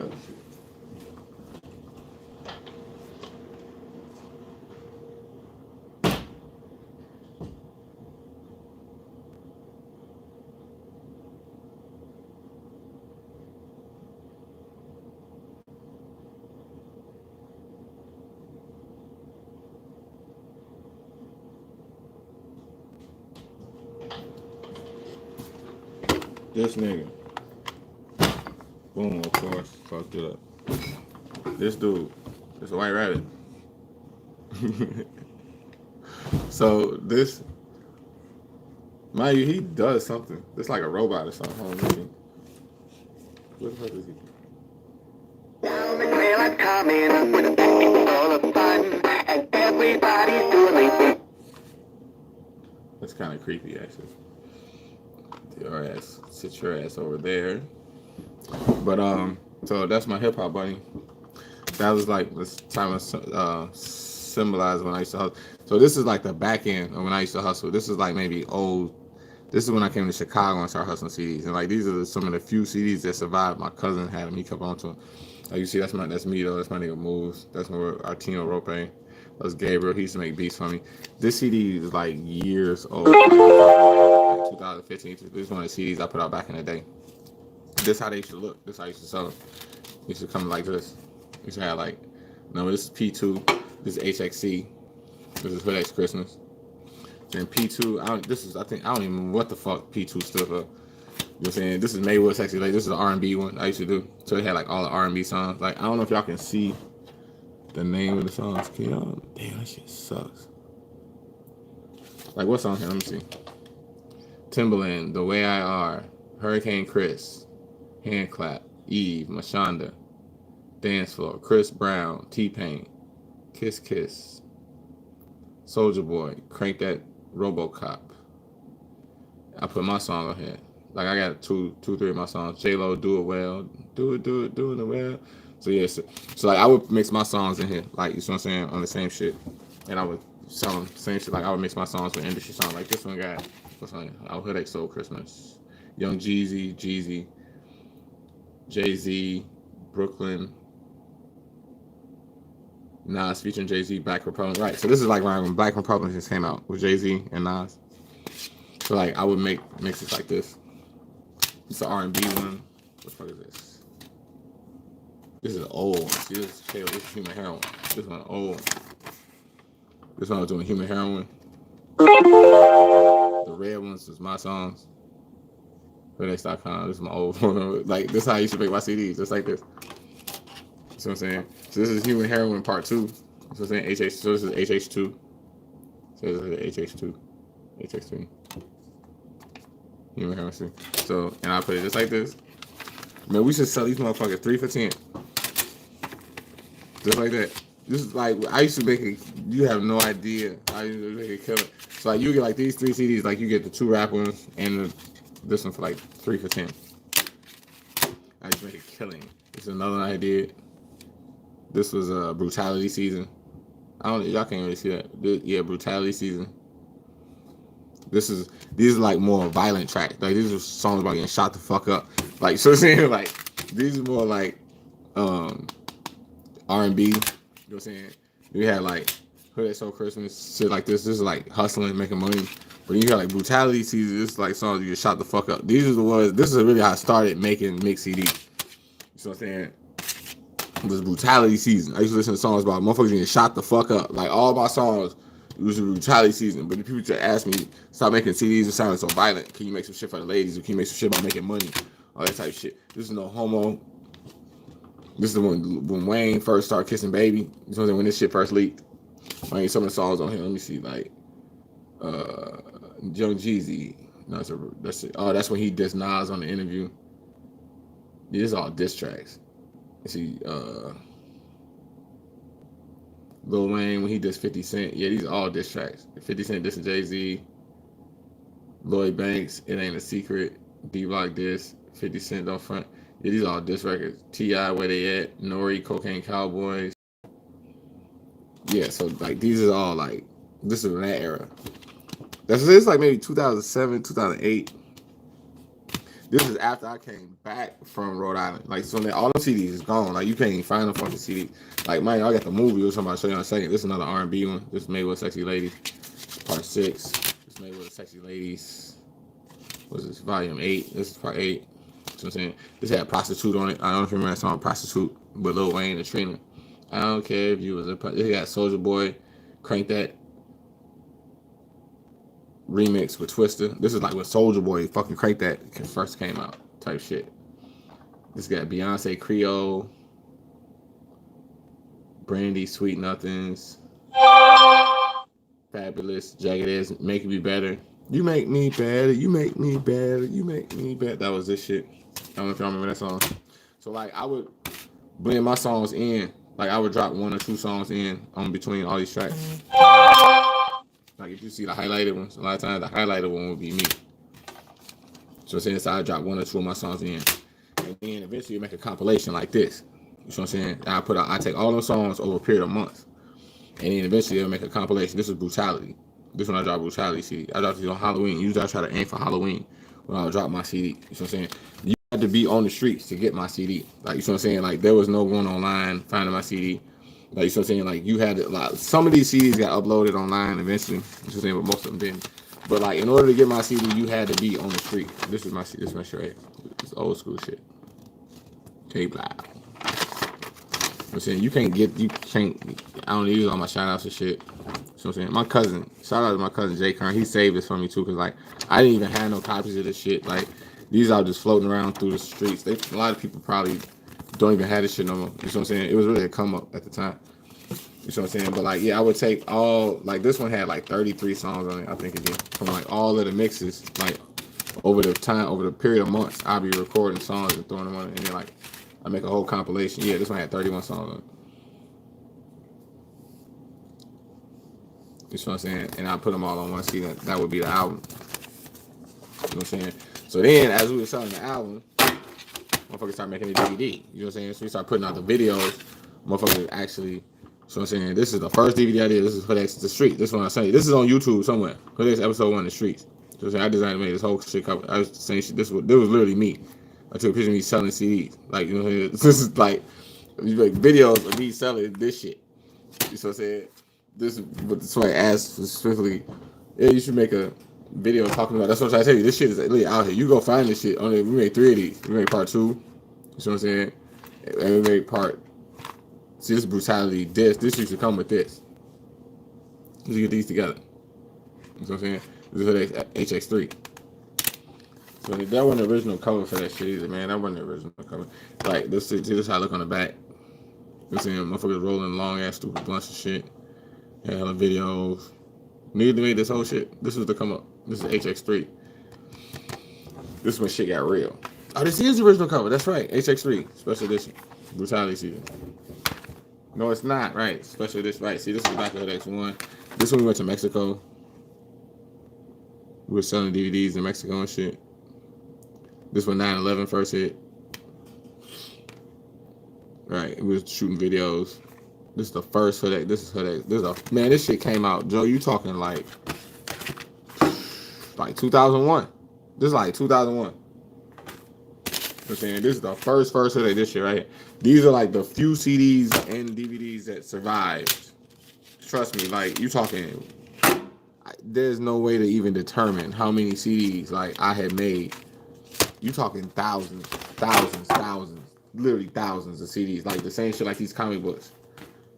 It was nothing for me to go on LimeWire or Kazaa or Pirate or whatever the fuck it was, go find a bunch of mix, or even if I had to go buy CDs and rip them, and like it was nothing for me to make a compilation, put a little cover on it like this, print up a little list, put this shit on CD, and go hit the street and come home with like fucking $800-900 a night. It was nothing. It was nothing for me to do this. I did that shit. You talking from like 2001 all the way to like 2008, maybe 9, maybe like 2010. Really? Until I really bought my like when I bought this house. Like right around the time I bought this house, really when I stopped. I still kept going. It's like 2010. I bought this house 2009. You know what I'm saying? All fucking CDs and DVDs. Off doing this shit. I bought this house off doing that shit. You know what I'm saying? In like maybe 2009. But like I had moved from Rhode Island. Cause like maybe like you talk like 2005, 2004, 2005, I moved back to Chicago. You know what I'm saying? It took me about 3-4 years before I bought this house. Selling CDs, DVDs on the street. Selling that shit on this fucking street. That shit right there. You know what I'm saying? And like I said, some of the footage is still out there. But if you want a copy, I mean, I can get you a copy of this shit. Like, I mean, I don't see why nobody would be interested in this shit. But like, you know what I'm saying? If you want a copy, you can email me. You know what I'm saying? K-Blao@hotmail.com. You know what I'm saying? I'll get you a copy. You know. But like I said, some of them is on YouTube. You know, you go look it up. I'm pretty sure the Streets, Headaches episode 1, The Streets is on YouTube. I'm pretty sure this is on YouTube. If you find it, these fucking videos be selling that shit in the street. It's some straight 07, 08 shit. The Xbox era type shit.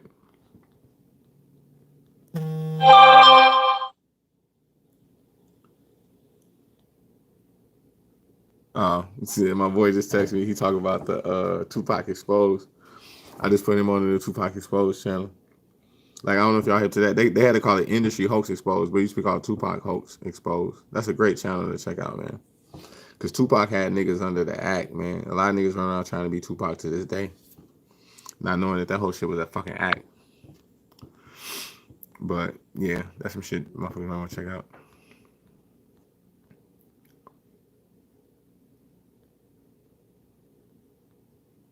Will we ever get a video on cusp signs? More, probably not. Probably not. But, like, you know what I'm saying? I don't really think y'all need to tell me. Y'all don't need me to tell y'all what the fuck shit is. Like, you know what I'm saying? Like, y'all know what the fuck cusp signs is. You know, but, like,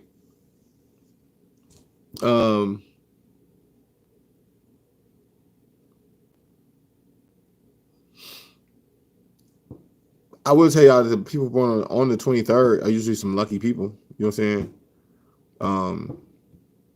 But then again, they could be some like people born on the 23rd can be some very, what they call it, the VIX, volatile people, man. Like they can be a blessing or they can be a curse. You know, and a lot of times people, not all the time, but most of the time, you know what I'm saying, the cusp is on somewhere between like 22nd and 23rd. And like, you know, those people are very dynamic people. And it's very important that like people born on the 23rd, like really not just on the 23rd, but like from the 21st all the way up to the 24th. It's very important that them people do their spiritual work, man, because like when they don't do their spiritual work, it be, but when they do, it's a blessing. You see what I'm saying? And I think anybody born on the cusp typically they typically just more volatile, man. Like you talking, it's just the volatility and the ability to control that volatility. You know, I don't. That's why I don't like doing typical videos like that, because the way people want me to break it down, like how other astrologers break shit down, I don't look at it like that. You know what I'm saying? I look at it more so like the people who don't know, like, you know what I'm saying, and like I kind of explain shit to like, okay, you know, you watch this video, you listen to me talk, you know, but more than likely you surrounded by people who don't know the shit that you know. You know what I'm saying? So I try to explain it from that perspective. You know what I'm saying? So like you talking about people like a cusp, shit like that, like unless you specifically born on the cusp, you know what I'm saying, you more than likely are gonna have a higher intelligence. You know what I'm saying? But like if you surrounded by people who don't know that they're on the cusp, man, that could be like a total fucking nightmare. Like if they ain't done their inner work, you know. So more so than even people on the 15th. You know what I'm saying? Because like typically people on the cusp typically can be very lucky people. You know what I'm saying? If they in the right groove. So I'm saying, whereas like people on the 15th, they be on some that shit's fucked up. So I'm saying, but give me 1 second.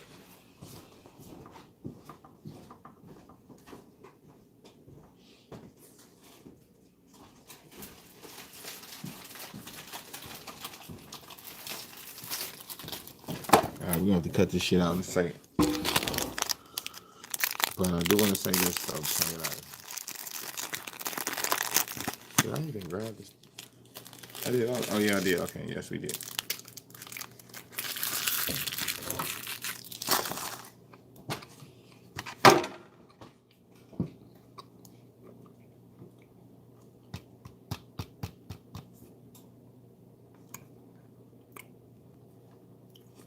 It's my shit.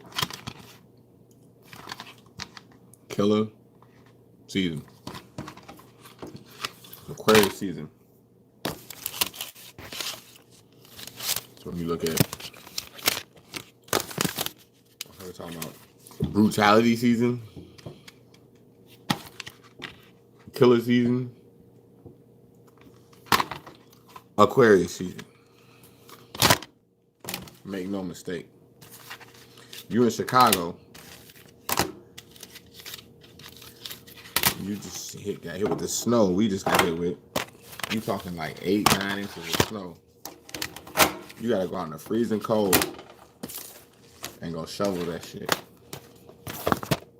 And nobody likes shoveling. Unless you use a snowblower and shit like that. And you gotta pay like $200-300 to get a snowblower. But even still, you still don't wanna be out there fucking with that shit. I'm saying, when you look up and you see that shit outside, that's when you know it's my season.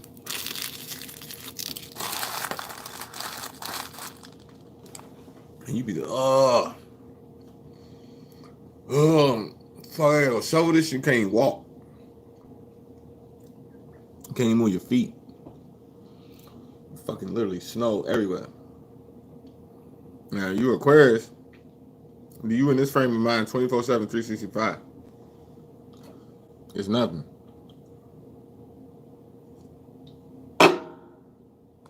I'm in my element. To another motherfucker,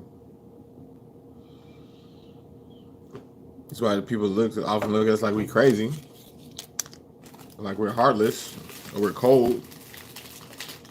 Like, do you shovel your own snow? Do you know what I mean when I tell you killer season? Do you know that it's freezing cold outside and motherfuckers is moving? They ain't trying to hear shit you gotta say. They trying to get to where the fuck they gotta go. Damn, I'm totally fucked. That is totally fucked up. Yeah, I really gotta end this shit. This is about to end short real quick. So yeah. Brutality season. was spin on killer season. This, the first movie I ever sold on bootleg because they had a screener. I don't even know what a screener was. This is when all the movies start coming out on screener. All of it, man. If you go and download a movie, they call shit R5. R5 was like the screener. It was like what's the movie like No Way Home. Like right now, you go on the Pirate Bay, piratebay.org. You go download a torrent. Or like even if you go look at 1, 2, 3 movies, like the shit on Fire Stick where they had the free movies and shit. You know what I'm saying? Some of them be screeners, and like to this day, sometimes they still had the ones that they didn't record it off the movie screen. You know what I'm saying? But like the screener was literally what they call R6. Like if you go look on Pirate Bay, like they had different, like R5 meant like DVD, like this is a DVD. R6 meant like Blu-ray. You know what I'm saying? So like, let's say American Gangster. R5 R5 was like screener. The actual shit on the regular DVD, but while it's still in the movie theater. You know what I'm saying? R6 Blu-ray. So this movie, this is the first movie that I had ever seen that was before it even came out. They had it on screener. At the time, that was unheard of. A lot of people don't even remember this shit. But then at the time, that shit was unheard of. So that shit changed bootlegs altogether. Because I was selling CDs at the time. I was still selling this shit. But when this shit came out on DVD, like a week before, it wasn't even dropped. Niggas already had that shit on screen at home watching Denzel a week before it even hit the movie theater. People forget this shit. That was us. That was all us. That was us. I made like $3,000, maybe $4,000 in like 2-3 days. Like I made like, we're talking like over. There's no way to even accurately measure the amount of money I actually made off this movie. But you talking at least like 5, maybe 6 grand, like in a period of like over a period of like maybe like a month. That's just that movie alone. There was like other movies too that you sell with it. Like you sell 3 for 10, 5 for 20, 6 for 20. You know, really crazy. If you sell 3 for 10, you're supposed to get 6 for 20. We still selling 5 for 20. All that because people gonna think it's fucking stupid.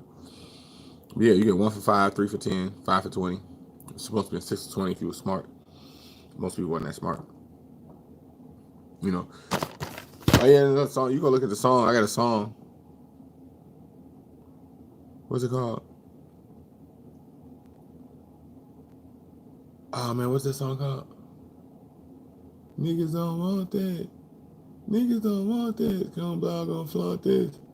And the ghost gonna haunt this. Raise It Up, yeah. Go listen to a song I got called Raise It Up. You know what I'm saying? I got a song called Raise It Up. I can't even think of the dude's name because he changed his name so many times. I can't even think of what his name was at the time. You know what I'm saying? What I had. You know what I'm saying? I got a song called Raise It Up. You know what I'm saying? When I was talking about selling DVDs. I can't even remember the lyrics. Damn. A big black limo that you never seen at the gas station taking niggas cheese. The block tipping, you would think we were selling keys. I could hustle through a drought when it start to freeze. Here come the police and they yelling freeze. Cause niggas scrapping red bones with blonde weave. They selling loud packs, but they smoke they weed. The rest of their money they gonna spend with me. They trying to sell movies, man, nigga, please. We just put 4 screeners on 1 DVD. In about another hour, I'm gonna make a G. You ain't making no money unless you roll with me.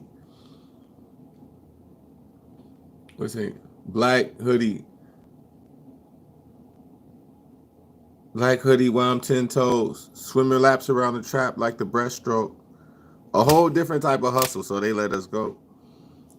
We get money like the borders out in Mexico. shit. Your money talk sick like Deathstroke. No, ain't no. I can't. Hard headed like Deathstroke. Broad day hit a nigga with the death note. It hit him right in the throat. It was a death blow. He kept talking that shit and got his neck broke. I be stealing them titles. I'm like a klepto. You can't make correct moves with incorrect dough. And I throw the Hail Mary, I'll intercept though. My teachers only taught me how to stretch coat. Now I'm about to throw chrome Jordans on the X-Fold. Hood X will move the crowd like techno. We don't explain shit, we explode. That was the one I made about actually selling CDs and DVDs on the motherfucking street.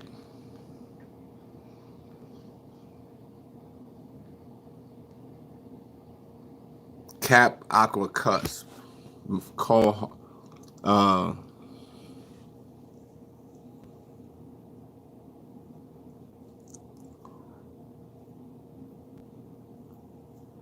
motherfucker got lust issues, for one. Like Cusp, Aqua, Capricorn, motherfuckers got lust. A lot of misplaced lust too. Like it's a lot of, they go through a lot of good people too that came in and out of their life that like they probably should have like nurtured the relationship better. Like they let a lot of good people go. Like, you know what I'm saying? They don't give a fuck. Like, you know what I'm saying? But like it's hard for them to really recognize a good person because they radar be so fucking used to seeing so much bullshit that, and mind you, they'll tell you that they didn't let a lot of good people go. You know what I'm saying? They probably regret that shit. But, you know what I'm saying, at the same time, you know, they really good at I wouldn't say calling a spade, but, you know, putting you on game for some shit that like if you kind of at a crossroads at, like, this a motherfucker to go talk to that's like they gonna weigh out everything that you saying and give you like what the fuck it is that you need to do. Like, you know what I'm saying? Like that's a great person to talk to about that. You know what I'm saying? And also too, like they can be lucky as hell too. You know what I'm saying? But they gotta shut the fuck up. Like, you know what I'm saying? That'd be the problem. Like, them motherfuckers talk too goddamn much. Like, you know what I'm saying? But like, if they ever learn to just shut the fuck up and like peep game, like they way more luckier than they really think they are. Like, if you go look at, what does he call it? The Ten of Swords. Like, dude dying. Like, you know what I'm saying? Like, he basically dead, but like he ain't dead yet, but he dying. But it looked more dramatic than it really is. And he kind of more like, oh, look at me, I'm dying. It's like, nigga, you can get the fuck up and move if you really wanted to. So I'm saying, and like they kind of got that shit kind of going, where it's like they make it seem more dramatic than it really is. Like, you know what I'm saying? And if they shut the fuck up and just kind of move, like, you know what I'm saying, and count their blessings, like, you know what I'm saying, without trying to get somebody, not necessarily, man, because you want to say it like that, because that ain't what it is, but that's how it looked to another motherfucker. But like it kind of look like they trying to get motherfucker to feel sorry for him all the time. Like, you know what I'm saying? But that ain't really what it is. Like, you know what I'm saying? It's really a motherfucker trying to see who down for them. Like, if you really, really down for me, like, and they gonna test that shit. They gonna test that shit to the fullest extreme. Like, even to a motherfucker who didn't prove that they down to them on multiple levels, they'll still test their loyalty. Like, they don't know how to cut that shit off. You know what I'm saying? So, on one half, it's good to have that perspective, but you know that, you know, this is what loyalty is. This is what real experience is. You know what I'm saying? But at the same time, motherfucker can't.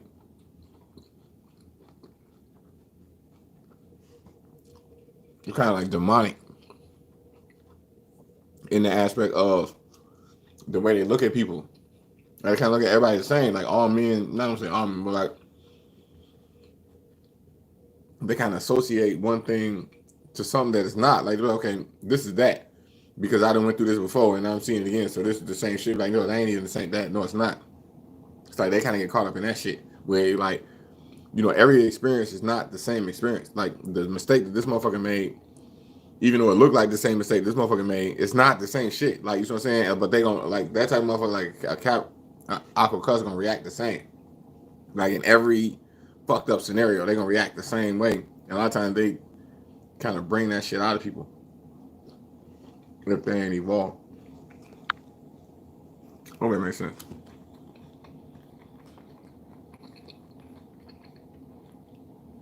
This shit is crack cocaine.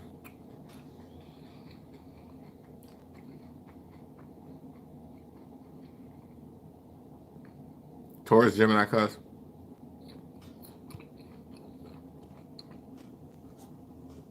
Motherfucker got away with words. They should really write books. Or, right, they should not trust oral tradition. That's motherfuckers should get good at actually writing the shit. You know what I'm saying? Because they talk way too, like, you got someone who's an introvert who don't say shit. But the motherfuckers who extroverted, they too extroverted. Where it's like, Joe, write that shit down. If you publish half the shit you be sitting around talking about, you know what I'm saying, or develop a platform, you know what I'm saying, then you wouldn't look as fucking ridiculous as you do. Like, people would take you a lot more serious. A lot of times it's hard to take them serious because the shit they talking about to that extreme don't have a platform that it should be on. So, you know what I'm saying, when they got the right platform, it's magic. Do Aqua like Cancers ever go through nostalgia and hate it? Do Aqua like Cancers go through nostalgia? Yeah, I go through nostalgia all the time. A lot of times with Aquarius nostalgia, when you go into the swords, the air sign shit, like you go look at the tarot card of swords, you get like the two of cups. I mean the two of swords, the three of swords, especially the three of swords. A lot of our nostalgia is associated with heartbreak early in the thought. Air signs know how to deal with heartbreak somewhere early in their childhood, or not even necessarily early in childhood, but early in the thought. You know what I'm saying? The PTSD kick in a lot of times with air signs because like we be used to the life and death of shit. Like, you know what I'm saying? It's like kind of like what I was saying about the Ten of Swords. Like, you know what I'm saying? Like, you look at the Two of Swords, the Three of Swords. We all kind of look at, okay, where is all this shit going? This shit is going to death. Like, you listen to like a Tupac music and shit, like a lot of air sign music from the early '90s associated with death and shit. Like, so I'm saying like Ten of Swords. You know what I'm saying? So like that all stems from the Two of Swords, like the three, not just two of Swords, but also Three of Swords. Like, you got three swords going through my heart. Like, so a lot of times people don't understand that about air signs. You know what I'm saying? That we specialize in heartbreak. We're used to getting our heart broke. We're used to being told no. We're used to getting our ass whooped. We're used to getting bullied. We're used to our parents getting divorced. We're used to being fucking molested as children. We're used to being we used to having alcohol. Motherfucker sitting up getting drunk as hell all night. Like, an air sign, motherfucker go sit up and drink all night with your ass. Like, you know what I'm saying? And get fucked up the least. Air sign, motherfucker, we used to drugs. You know what I'm saying? Like, the motherfucker air sign go sit and smoke, snort with your ass all. Like, we used to the lust that we sit up at the strip club with your ass all night, 2, 3 o'clock in the morning, and watch bitches, you know, shake ass and all that. And we DJ the music. We the motherfuckers cutting on the music for that shit. Like, air sign is used to the trauma. You know what I'm saying? That a lot of times it takes a lot of time, a long time, maybe much later before they identify it as trauma. So I'm saying, so this is where you get the heartbreak in the Three of Swords. So then you look at the same concept what we were talking about with the Seven Sorrows of Mary. You know, the first sorrow of Mary is associated with same thing, the Three of Swords, which is the seven swords that pierced Mary's heart. The seven swords. So that's the same day, Groundhog Day, 2-3, Groundhog Day, which just passed. So that's the 2-3. You know what I'm saying? 2-3 is Three of Swords. You know what I'm saying? The day that they decide whether or not it's gonna be cold or it's gonna be more springtime or in the cold. You know what I'm saying? This is sword. Same shit is gonna be light or dark. Two sides of the sword. So it's in Groundhog Day. So I'm saying 2-3, Three of Swords. So I'm saying first sorrow of Mary. So 7 swords, pierce a heart. So all these things that you talking about air signs, we used to that edge or that sword. It's like an alpha dynamic. It's like people sitting around talking. You notice it's leading to a fight. Like, you know what I'm saying? It's like two motherfuckers beefing, trying to work out the beef, and like the shit is escalating, and you know, like, okay, somebody about to pull out a gun and shoot somebody. Like, this is not de-escalating. This shit is escalating. Like, you watching two people. You know, this is a sword. It's like going from light to dark, light to dark, light to dark. You watching like, oh shit, oh shit. Only one person is gonna stand victorious at the end of this shit. You know what I'm saying? You know, we kind of on principle. Like, you know what I'm saying? We kind of controlled by certain principles and words, and like more so than human. You know, just like how like somebody, I don't know, out of the water. You know what I'm saying? Like a water sign. You know, it's just used to being like the warmth of just being next to somebody. You see what I'm saying? An air sign motherfucker, you can instantly go from being very warm to instantly cold just by the amount of words that you say. Like, if you motherfucker sitting there, just like if you sitting down, you know, laying up against somebody, and you laying up against with your boo, all of a sudden your boo call you by somebody else's name. You're like, hey, Erica, pass me the fucking. You're like, who the fuck is Erica? Or like your girl laying with you, she's like, Sean, can you pass me? You know, who the fuck is Sean? You know, like that type shit, you know, where it hits you like that, where you like on air sign shit, you know, how warm you are is gonna be dependent upon how aware you are, you know, of my situation. Not necessarily my situation, but the situation is like how intelligent you are. You see what I'm saying? So you can go from cold to warm real quick, or warm to cold, you know, real quick. Depending on what you say, how you move, how you think. Air shit. You know, so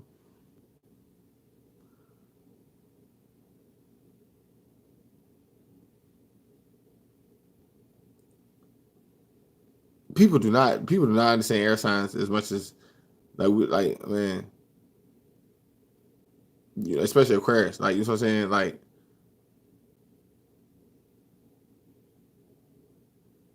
people take words for like like I said, in the beginning was a word, and the word was God. You know what I'm saying? When you remove the word from people, like people can't talk. Like, people literally saying, like when you go, you know, watch enough sports for long enough, or you go watch like fucking enough porn for long enough, or you go watch, you know, enough silly. Like my son, he watches like Pink Panther shit like this, or he watched like fucking There's a show. There's a YouTube channel called Cartoon Box. It's the dumbest shit you ever seen in your fucking life. Mind you, there are no words. All you, they make a little grunt now. Like, there's no talking. You know what I'm saying? So like when you remove words from man, woman, what you left with is is not necessarily the reptilian nature, but like you move more like into the when you look at a baby, like your more mammal and almost animalistic traits. You see what I'm saying? Like your words is like one of the few things that separates you from animals, and you're that type of intelligence. You see what I'm saying? So, you know, air signs, we kind of like, this is me, Aquarius. You see what I'm saying? The words you use literally it matter. You know what I'm saying? Whereas like, so I know it's like a lot of times like water signs and shit like that. Your words, yeah, they matter, but they don't really matter as much as like how they do to like an air sign. Like the exact, like how you, like even like like Virgo shit too, also too. Like it's not, they say it's not what you say, it's how you say it. You know what I'm saying? I don't think people really understand how air signs is really, like, if you know how to talk to an air sign, like if you're not an air sign, you know what I'm saying? But you know the word, like it's so hard to find like a fucking air sign. I mean, like a earth sign, fire sign, water sign to really get what I'm saying. To like not be an air sign, but still know how to communicate and use those words like that, and understand the air sign, like, you know what I'm saying, and speak to an air sign in their nation. So I'm saying that is some sexy shit. Like, you know what I'm saying, like to an air sign, because it's so hard for an air sign to get comfortable around other elements. Like, you know what I'm saying, because so often we do not find ourselves, like, I don't want to say entertained, but like engaged the way we try to engage other people. You know what I'm saying? If that makes sense.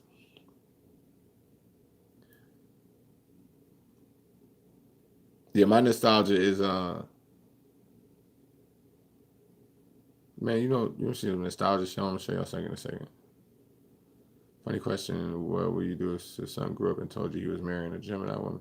I wouldn't care if my son, I don't, that shit like that, I don't even care about, bro. Like, my son could come home and tell me he gay. I don't give a fuck. Like, I don't care. Like, I'm Aquarius, bro. Like, we don't give a fuck. We plant the seed and we let the tree grow on its own. Like, once we plant the seed, you got the seed, I'm done. Like, we respect freedom. Like, you know what I'm saying? We respect people to do, like, you know what I'm saying? Once I played my part, did what I was supposed to do, like, a lot of times, like, I'm like, man, God must be Aquarius, cause like that nigga ghosted the shit out of this whole planet. Like, you know what I'm saying? Like, that's like I'd rather ghost. And it don't really look like that, but it's just, you don't want to become a nuisance. And a lot of times, me as an air sign, like, people tell me all the time, like, my thoughts, the way I engage people, the way I talk to people, my thoughts can bother people. My thoughts a lot of times can pierce people to the soul. Like, my mom just told me that. She was like, so you have no idea what your words do to me. The way you talk to people, tell me this shit all the time. The way you talk to me, your words pierce me to my soul. I'm like, yeah, I know. That's why I try not to be around. You know, half of the people in my life hit me up. Like, I don't hit people up. Like, you know what I'm saying? Most people hit me up. You know what I'm saying? So, like, a lot of times, I tell people, I'm like, hey, Joe, like, hold on. You really don't know what the fuck you fucking with. Like, I tell this shit to people all the time. You know what I'm saying? If people still just continuously go past every boundary that you set up, you know, and, you know what I'm saying, before it's over, they still don't get that, like, Joe, I was telling you guys from the beginning, I'm trying to not have my thoughts fuck up your, the reality, because I know what the fuck you're doing. I know what the fuck you're trying to do. I know how to communicate it. You see what I'm saying? It's on a way that you could never do. It'll take you multiple lifetimes to communicate the shit I'm communicating. You see what I'm saying? So I'd rather you not know what the fuck I know. You see what I'm saying? And have you live your life and me not sit here and do readings and tell you about how fucked up your life is actually and how hopeless your life actually really is, especially when you consider coronavirus and all of the fucking PTSD, just look what the fuck the world going through, nigga. Like, you know what I'm saying? The world fucked up. So you don't want to be an irritated genie or like a fucked up psychic, you know what I'm saying? So a lot of times I kind of lead people to their own vices. So, I don't, if my kids told me, I don't care who they, shit like that don't matter. But I don't even give a fuck about my own life. Mine, like, I know it kind of sounds a certain way, but like only certain Aquarius kind of understand like what it take a certain, like, mind you, certain Geminis may get this shit too, but like, like, motherfucker don't even give a fuck about their own life. Like Aquarius be on some fuck my life, nigga, like 24/7. We kind of get to a point where it's like, it's only so much shit a motherfucker can control. Like, you know what I'm saying? Mario Chris, it's hard. Man, it's so many words I can say. But it's like, it's only so much a motherfucker gonna try to control the situation before we will remind ourselves, Joe, I never gave a fuck in the first place. Like, you know what I'm saying? And like,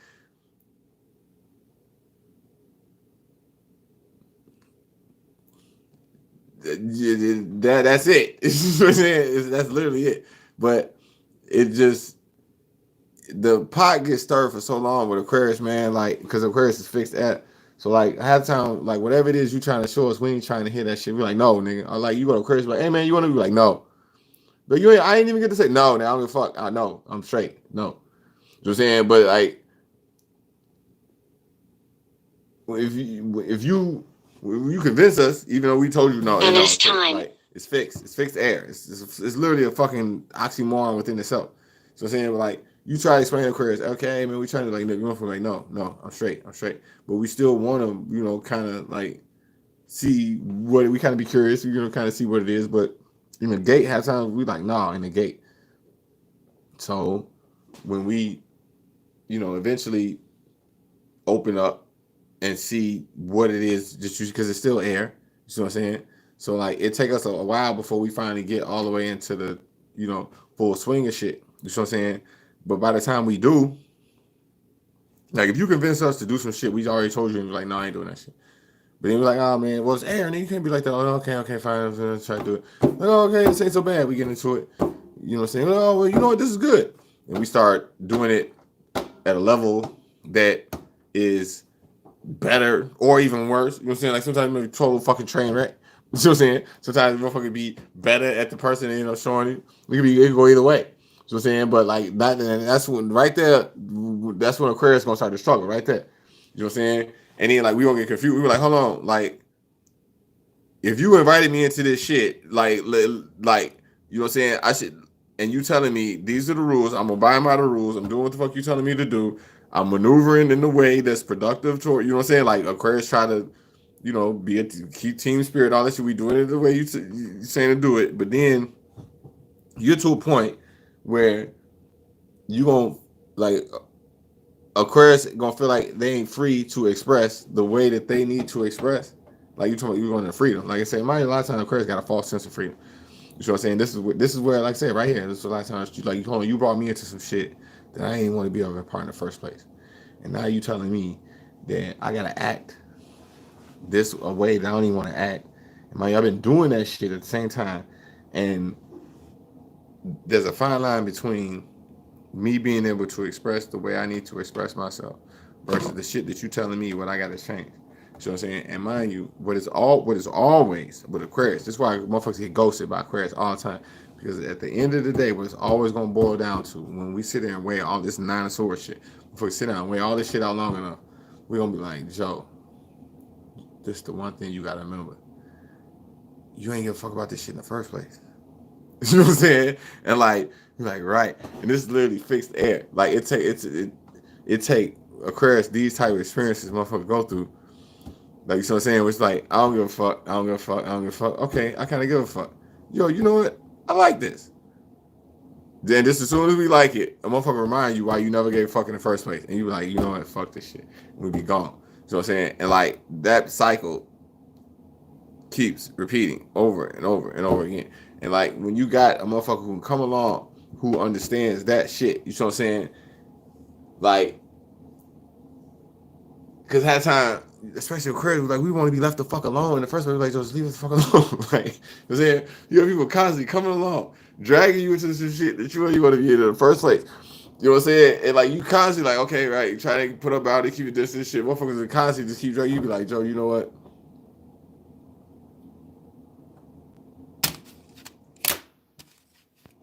You know what? I'm gonna play the motherfucking brutality card on your motherfucking ass. And then motherfucker end up getting cussed the fuck out. You know what I'm saying?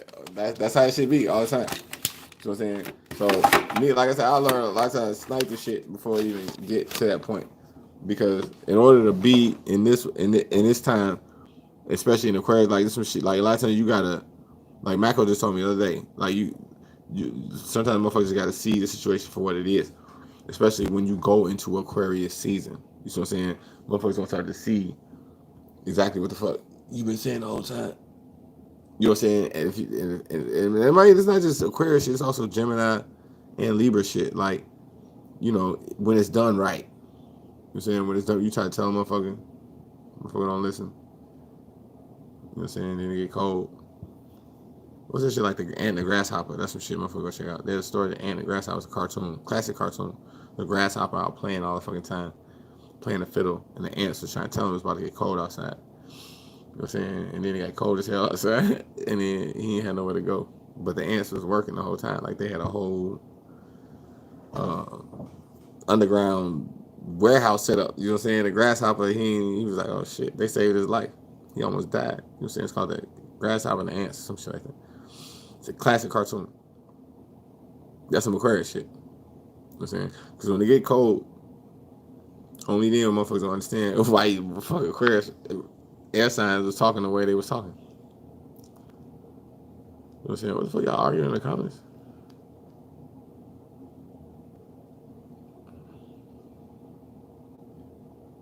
15th considered a cusp from your perspective. No, the 15th is considered devil. You have a deep, unique mind. You just different from other when it comes to the zodiac stuff. Yeah, I don't really see myself in the astrology like that, so that's probably it. In your opinion, who's the top 5 smartest signs? I don't think there are really top 5, but I just entertain what you're saying. I don't know. It depends on what you measure smarts in, but I say intelligence, being able to. This seems like you're listening why they're smartest. I can tell you why they're the dumbest motherfuckers. Like, you know what I'm saying? But I mean, if I had to go off rip, just shooting from the hip, I would say Leo, Virgo, Scorpio, Aquarius, Gemini. Just shooting from the hip. I'd have to go with them. But at the same time, they some of the dumbest motherfuckers in the zodiac too. You know what I'm saying? But like, you talking about intelligence and the ability to be able to pick up on the thought. You know, you plant the seed, be able to receive the seed and grow the seed to the point where it actually takes root on a tree. You see what I'm saying? With intelligence. You know what I'm saying? I would probably go with them signs.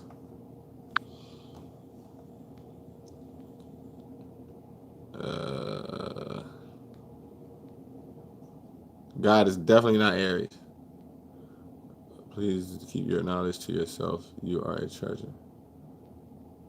Don't think about it. Playing in the brew may be our only hope. Y'all Trump may not even run. Nibiru is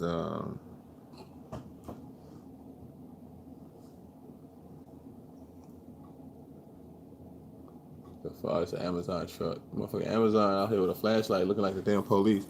Nibiru ain't Orion. You know what I'm saying? Or Planet X. You know what I'm saying? I don't know what you think. Nibiru is the only hope, but you know what I'm saying? I hope, you know, in whatever world you're in, I hope you're right. You know what I'm saying? In the world that you're in. You know what I'm saying? But I don't know what system you following, but I hope you're right. Aquarius niggas give no fucks. No, we do not give no fucks. Nibiru may be our only hope. I don't know about that, but like I said, I hope you're right in the world you're in. Try some other shit too. This some shit y'all motherfuckers. Bam, y'all remember this? Boom. This is shit don't nobody know about. This movie, this dude put on blackface. He dressed up like a black dude, so he go through experience. Like, this movie's basically banned. Damn, I just got a notification saying fucking U.S. troops are moving in overseas. They about to start World War III with that Ukraine shit. I don't know if y'all know what the fuck going on. They fucking Russian bombers flying over motherfucking China and shit. Like, it's all type of shit going on. Like, they about to literally kick off World War III. But yeah, this shit is a classic movie. Dude ended up buying like some tan pills and some shit. Ended up looking black. So he wanted to go through the experience to understand what it's like being a black dude. Shit was crazy. It's a wild ass movie. They just banned it a couple months ago. But it's actually a classic. But dude did blackface, so they trying to get it banned. What's another one? This is classic shit. Bam! Yeah, this is classic shit. This, the only one, he had a CD called Talking Shit, which I'm still trying to find to this day. You know what I'm saying? It had a huge inspiration. Only thing, other than this, that had a big inspiration was the Talking Shit CD. Like, it's classic shit. They like literally molded, like at the time I was young, molded my intelligence. Like, on some Age of Aquarius shit, like how to interact and talk to, what we call a genie. Basically, like, I'm like, ain't nobody here. Like, I'm sitting there talking to y'all. It probably feel like I'm really sitting there talking to you. You see what I'm saying? I don't know who the fuck I'm sitting there talking. There's nobody here. You know what I'm saying? I'm sitting there talking to nobody. I'm sitting there talking to a phone. So I said, but it feels like I'm talking to you. You know what I'm saying? So like, it was shit like this, like Martin, but really talking shit. And you so crazy. Like, you know, another dude was really good at that? Like George Bush. Like, you listen to like not the second George Bush. Him. Like you listen to him long enough, you start to feel like you in the room with him. Like he's talking specific, like directly to you. You're like, how the fuck? Why do it feel like that? Like, well, when you study media, film, information, entertainment, comedy, long enough, you basically having a conversation with yourself. Like, you know what I'm saying? Certain, like, I think, like, he's mastered this. Like, where it's like you kind of welcoming people in on your most inner thoughts to the point where it sounds like you talking directly to them. I think, what's the name? Jay Electronica had an interview, too. He was talking about that shit, too. And he was talking about DMT, dimethyl and the chemical substance that hits that part of the brain that hits the neurons and gets the electricity moving through the neurons that make us all feel like we're connected even though we're not connected. Like, you know what I'm saying? Like, I don't, I'm literally coming to your phone. Like, you know what I'm saying? But like, a lot of shit, like you talking about like Golan, certain like Pisces type of witchcraft, for lack of a better word, fantasy, that type of shit, is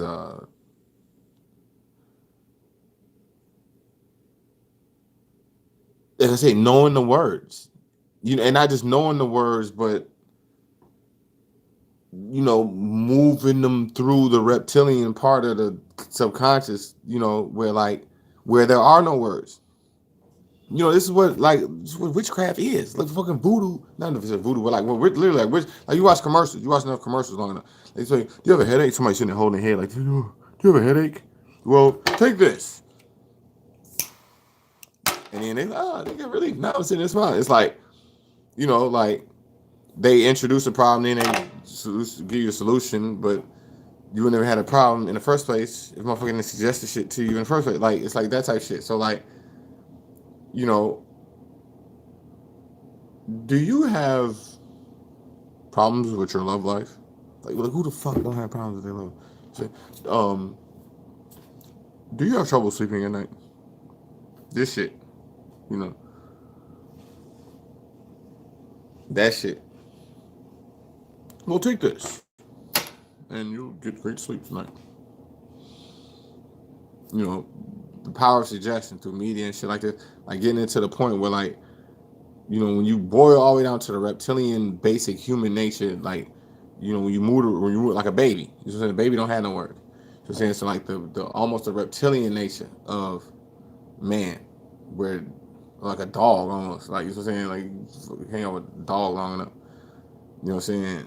They ain't got no words. Like you just watch the way they move and the way they communicate with no words. Being able to fill that void. Like when you got enough words to fill that exact void. You know what I'm saying? Like people that it was Tylenol, you know what Tylenol is, but people know amphetamine, like I don't even know how to say that word, amphetamine, like the actual chemicals that's in Tylenol. People don't even know like that shit. You know what I'm saying?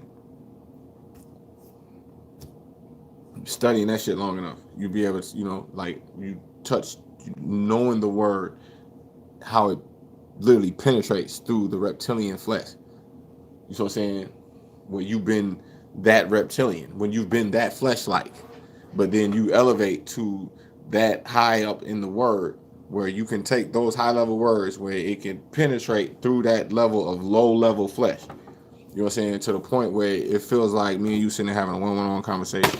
I should start with my airy shit. Just that's why Dolo. A lot of times people sit and watch Dolo for hours just talking. You know what I'm saying? And then like, cause it touches that reptilian part. There's a lot of times Farrakhan. The people think Farrakhan play on people's fears. You know what I'm saying? Especially when you're talking about astrology and shit like that. And like that's why we talking relative truths. You know what I'm saying? Playing on people's fears. Am I tall enough? Am I short enough? Am I too fat? Am I too skinny? I'm saying, does my face do that weird thing that it does when, or you know what I'm saying, is my hair not pretty enough, or you know, that type shit. You know what I'm saying? Astrology a lot of times kind of play on those fears. You know what I'm saying? They will all, for your whole life. Like just as soon as you think you fixed it, the next video come out the next day, and they talking about the same shit again. And it's your heart rate moving in that same, you know. So like, that's all the reptilian, fleshly nature. You know what I'm saying? When certain, like a lot of times astrologers, you know, mediums, tarot card readers, people like that, they know these words, and they know that you don't know them words, and they know how to put it together like poetry. You know what I'm saying? And to the point where it's literally playing your heart like a violin.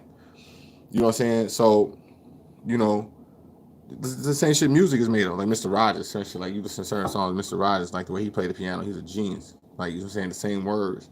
Like playing the piano. It's like the type of music that you want to create when you're dealing with people. You know what I'm saying? When you question the intent of the person, or the magician. You know what I'm saying? So, you know, Aries, like Martin, you talking shit. That was a good, this classic CD. Man. I wish I had. Listen, I'm gonna get that CD. So I'm saying, this was one of my favorite fucking stand-ups, like literally all the time. You know what I'm saying? Even more so than Eddie Murphy Raw. You know what I'm saying? That shit. It's classic shit. This is another too. Like Dave Chappelle. We need to know this block party. I hated this. I hated this DVD. You know what I'm saying? But I loved what it represented. You know what I'm saying? Like he brought the foodies back together and shit. That's the classic shit. Now we gonna talk about some gangster shit. You know what I'm saying? This right here. When I tell you this right, if you don't know what this is, nigga, this right here. This right here, nigga. Yes, nigga. Yes. Yes. Some niggas already know what this is. Some niggas don't know what this is. Now you gotta understand, the soundtrack to this shit had even more of a bigger impact than a movie did. Like if you was around at the time when the songs that was on this soundtrack, I need to go get this soundtrack. So I'm saying, like Straight Up Menace, like this whole time, this era, like the shit niggas was on, man. Like during this time, this is a fucked up time to be a black man in America when this shit came out. Like Old Dog, you think about Old Dog shooting them motherfucking Chinese people up in the motherfucking store.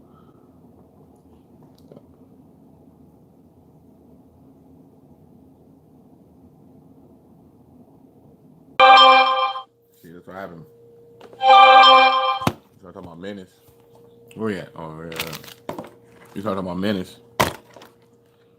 Motherfucker shut the whole screen down. They like, hold on. Menace? Nah, we can't have you up here talking about Menace, nigga. Menace? Menace, nigga? Menace? Old Dog?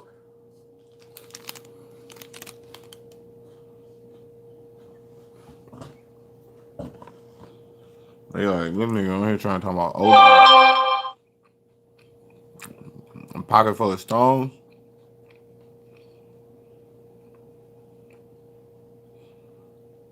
Straight Up Menace.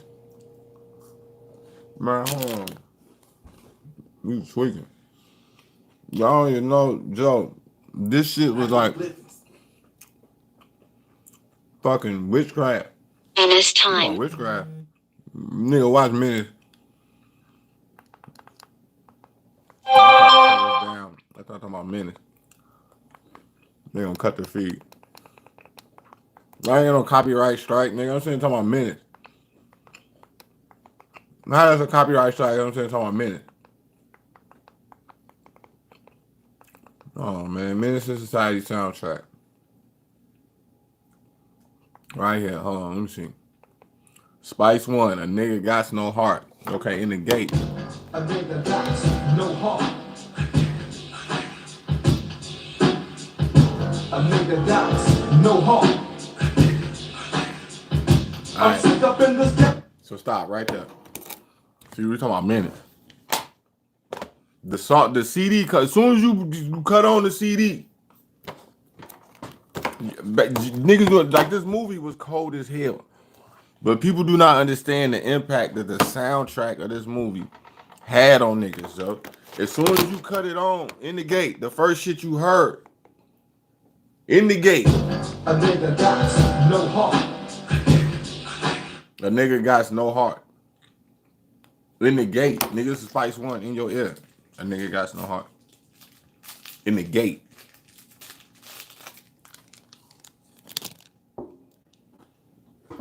Menace had a chokehold on niggas' minds. For you, like I was just talking about nigga K-Blao. We were talking about this today with Tupac. And that shit had a grip on niggas' minds.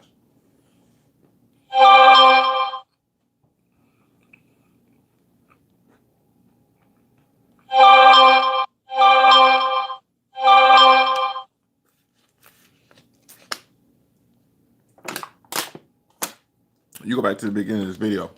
I was telling my boy about the Tupac Hoax Exposed channel. A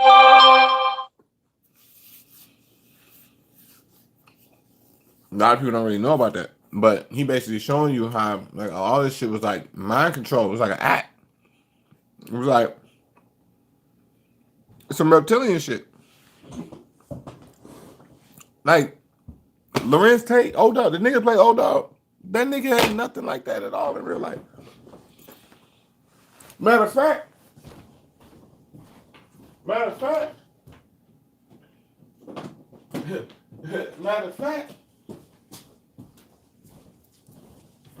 he on this playing like a yeah, Power. You know what I'm saying? But like the first original series Power, not that bullshit they got out now with 50 Cent playing a kid. Not that bullshit.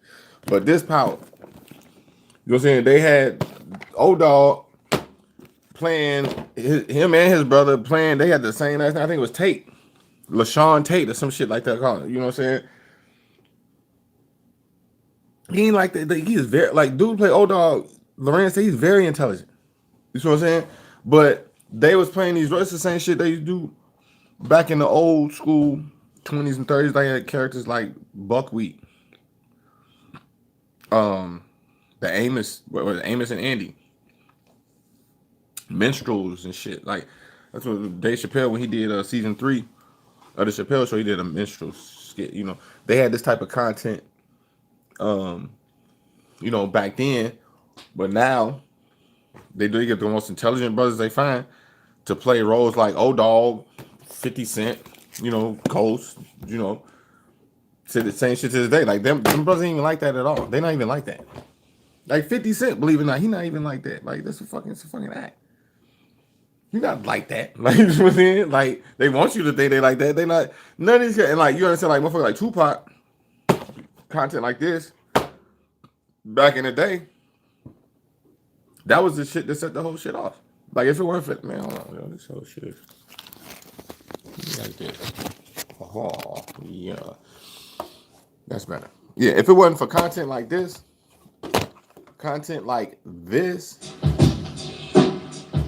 A nigga got no heart. if it weren't for content like that, we wouldn't be. Okay, so then once you go past that, you go straight to what's it? Straight up menace.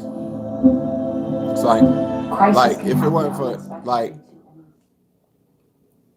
motherfucker literally split your mind in half just as soon as you know it's bullshit. Just as much as you know it's bullshit, you be entertained by it and you think it's real when it's not. It's all act. It's all an act. But man, this is very hard to explain. So like I can sit and play these records for y'all, and I can sit and keep putting this movie up here in front of y'all. But like, if you didn't really go through this era,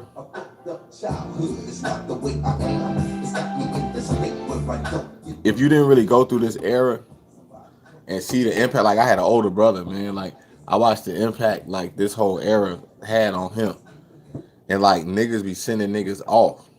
Like this is like the send off area. Like niggas getting sent off. Like you could get sent off. Like a nigga be sitting around watching minutes. And then like they'll send your ass off just like how they were sitting around watching the movie. In the movie, like old dog was sitting there watching footage of him shooting up the place, and they were selling them bitches for $59.95, and like they was tweaking off the tape.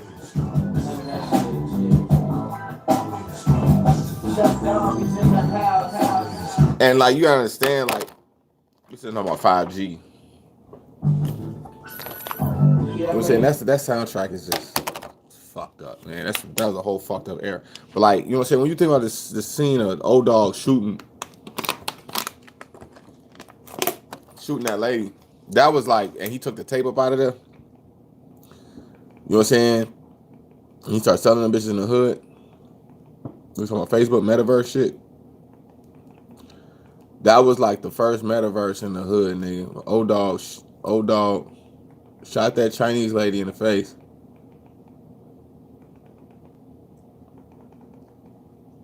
And start selling the motherfucking tapes in the hood.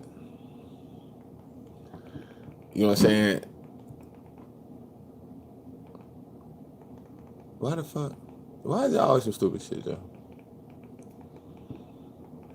It's always some stupid shit. Menace, nigga, menace. Really? So like,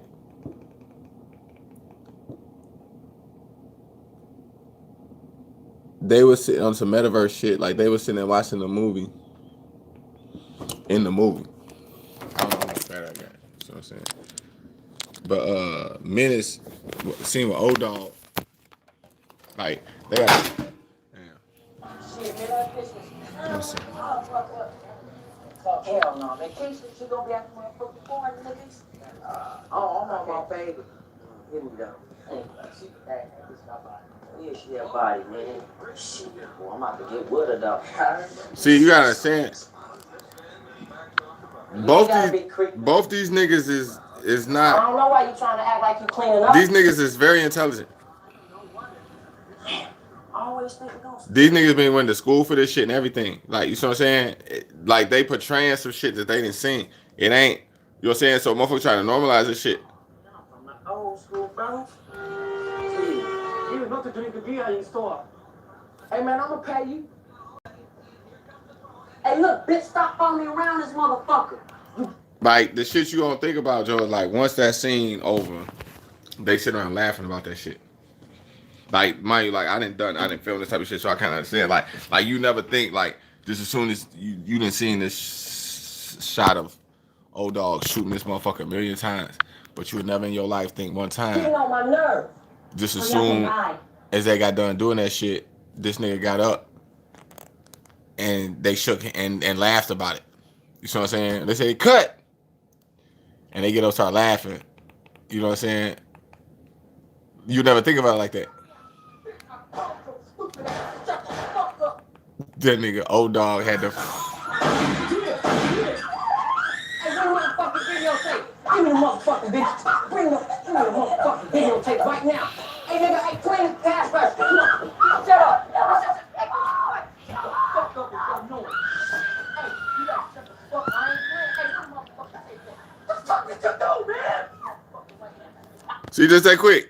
Like, you be sitting there watching that shit just like that right now. Like, you think that shit real. Like, you're like, what the fuck did you... Like, they make you really think that shit real. Nigga, that shit fake as hell. But, like, just as soon as I just told you. Like, okay, here's some videos. You think that shit, that nigga really just shot that motherfucker just that quick. What the fuck? Okay, right. Stupid shit. Nigga can't have shit. Okay. Right. See? Oh, shit.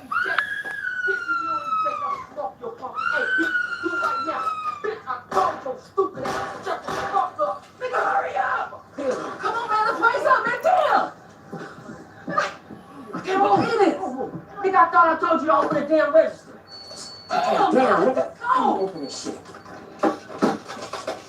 $6 motherfucking dollars, nigga. I know y'all got some money in this motherfucker somewhere. Yeah, so motherfuckers, YouTube blocking the goddamn stream. I'm trying to show y'all this shit. YouTube trying to block the goddamn stream. So Like when the nigga later on, man, hold on, man. Like the nigga later on, they went and had the damn tape. They show you this shit in the beginning.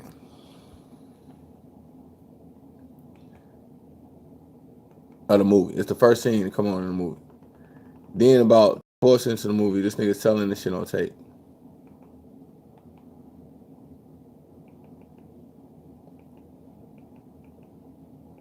I can't even find this shit. Yeah, right. See this shit right here. Man, I don't want to get shit flagged again. But like this shit. Fuck. This shit. He's sitting around watching the goddamn tape.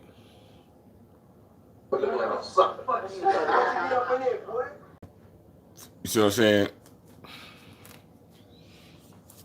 This shit.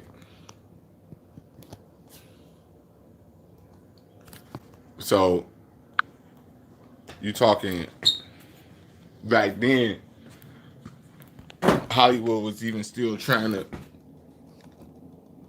get this frame of mind into niggas, like necessarily going viral. Like, no, not that they call it going viral, but like back then, O-Dog didn't really understand the concept of going viral, but that's what the fuck he was trying to do. Like, you know what I'm saying? You watch the scene. So, hold on, plug this in. So, you know, when you fast forward now to niggas on tape trying to go kill FBG Duck, you know, they get the drop on him and they got the FBI following him from camera to camera, moving on the way to the scene of the crime. This movie, at the time, this man, it's like, when did this come out? What, 95, 94, some shit? It's kind of hard to explain, like, you know what I'm saying, put that shit into these times. Like, you know what I'm saying? But like, when this shit came out, bro, like this, it was like that Instagram, Facebook shit, but back then. Like, but O-Dog was literally like he was like the god of that whole shit. Like, you know what I'm saying? He became like, like hella niggas wanted to be O-Dog. You know what I'm saying? What you say about my mama? Niggas say this shit all the time.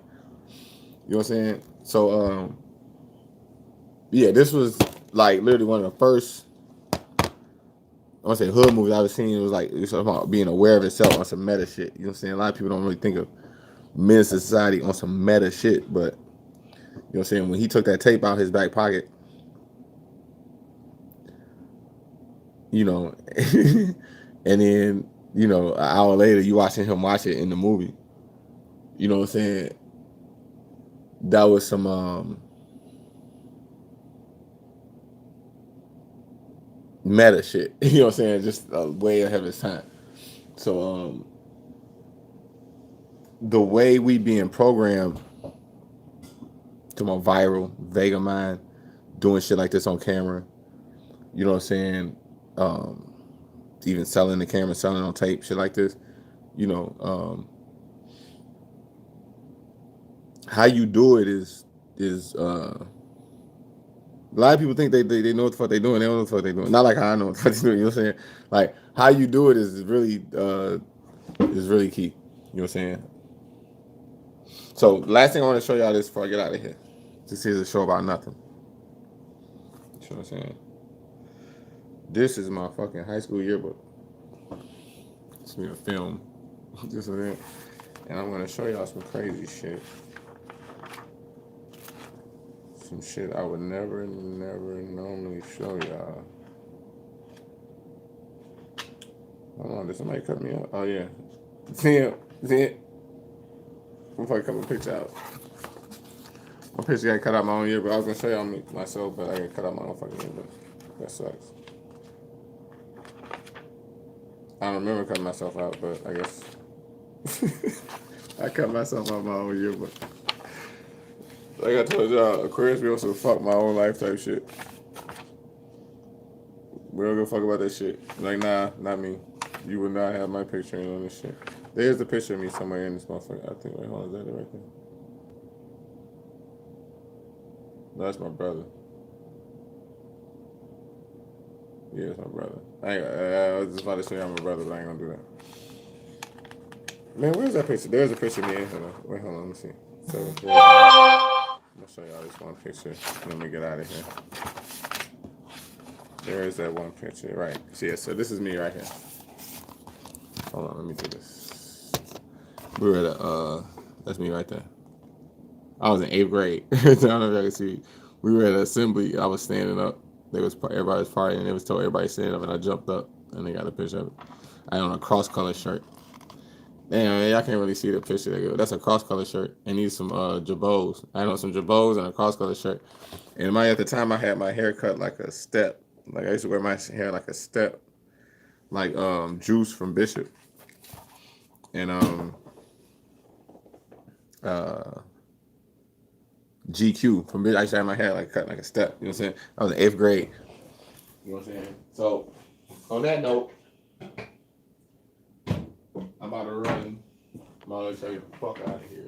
Oh man, why do shit keep disappearing?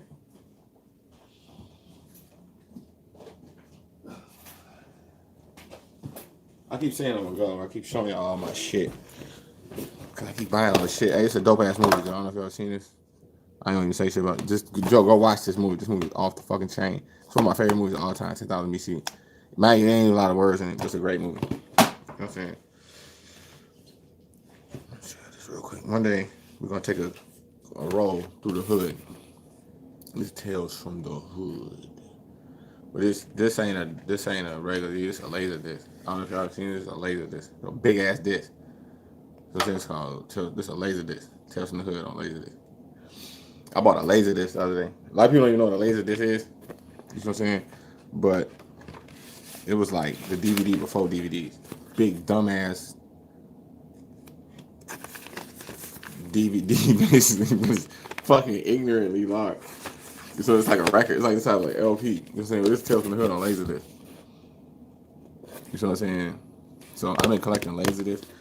You know what I'm saying? And believe it or not, what I'm really trying to find is Laserdisc porn. It's like one of the hardest shit to find is like pornos on Laserdisc. Because there's a ton of porn on Laserdisc. But like it's nowhere to buy it. Like, cause there's nowhere to like online to sell it. Like you can't sell it on eBay, you can't really sell it on sites. You know what I'm saying? Because it's fucking porn. I'm saying, but then at the same time, like a lot of people who have it don't sell it because it's worth so much. Like even like the Matrix. Like you go find a Matrix on Laserdisc, this shit's worth like $1,500. Like, you know what I'm saying? Like, yeah, that's another Tales from the Crypt. That's another like a lot of these you're saying are worth a lot. You know what I'm saying? But like one of the most rarest things you can ever find is like fuck it. Like it's a rabbit hole. Like if you go look this shit up, you'll see what I'm saying. Like it's literally dudes who sit online all day try to find like fucking Laserdisc porn. You know what I'm saying? Because it's a ton of it out there. But like the people who have it would never sell it to you. You know what I'm saying? So it's like it's one of them things. It's fucking interesting. This Roger Rabbit, fucking Laserdisc. You know what I'm saying? Big ass ignorant disc. This shit. Whoa. Roger Rabbit on Laserdisc. I gotta get the fuck out of here for real. I gotta get the fuck out of here. Stop showing y'all random shit. This is the most Aquarius channel you ever gonna fucking run into on the internet. This shit. Y'all remember this? Girl 6. A lot of people don't remember this movie. It's a great movie. It's about meta shit. A movie aware of itself. This movie was aware of itself. You see what I'm saying? Not all the way, but like it kind of was. This was them Laserdisc. Shit motherfuckers don't know about. This is the Search for Spot. It's one of my favorite movies. All the way Aquarius shit. The Search for Spot. This ain't even open. Mind you, this Roger Rabbit wasn't even open till today. I just opened it though. But I'm probably gonna wrap it back up. I got a shrink wrap machine. I'm rewrapping. But yes, Search Spot. Shit. This Mickey Mouse Disney. I don't know what the fuck this is. I bought it from the kids. It's a Laserdisc. You can see me watching Laserdisc. Yeah. So, alright, but for real, I need the fuck out of here. I don't even know why I showed y'all that. I just bought it. I bought the Laserdisc like 4 days ago. And I went and bought all these Laserdiscs the other day. So, I'm fucking collecting Laserdiscs. But on that note, I am going to light the rest of this blunt and watch O-Dog shoot these Chinese people in the face again, or these Korean people in the face again. Then I'm watch that shit on tape. Then I'm gonna watch this tape and record a video of myself watching this video on some meta shit. U D.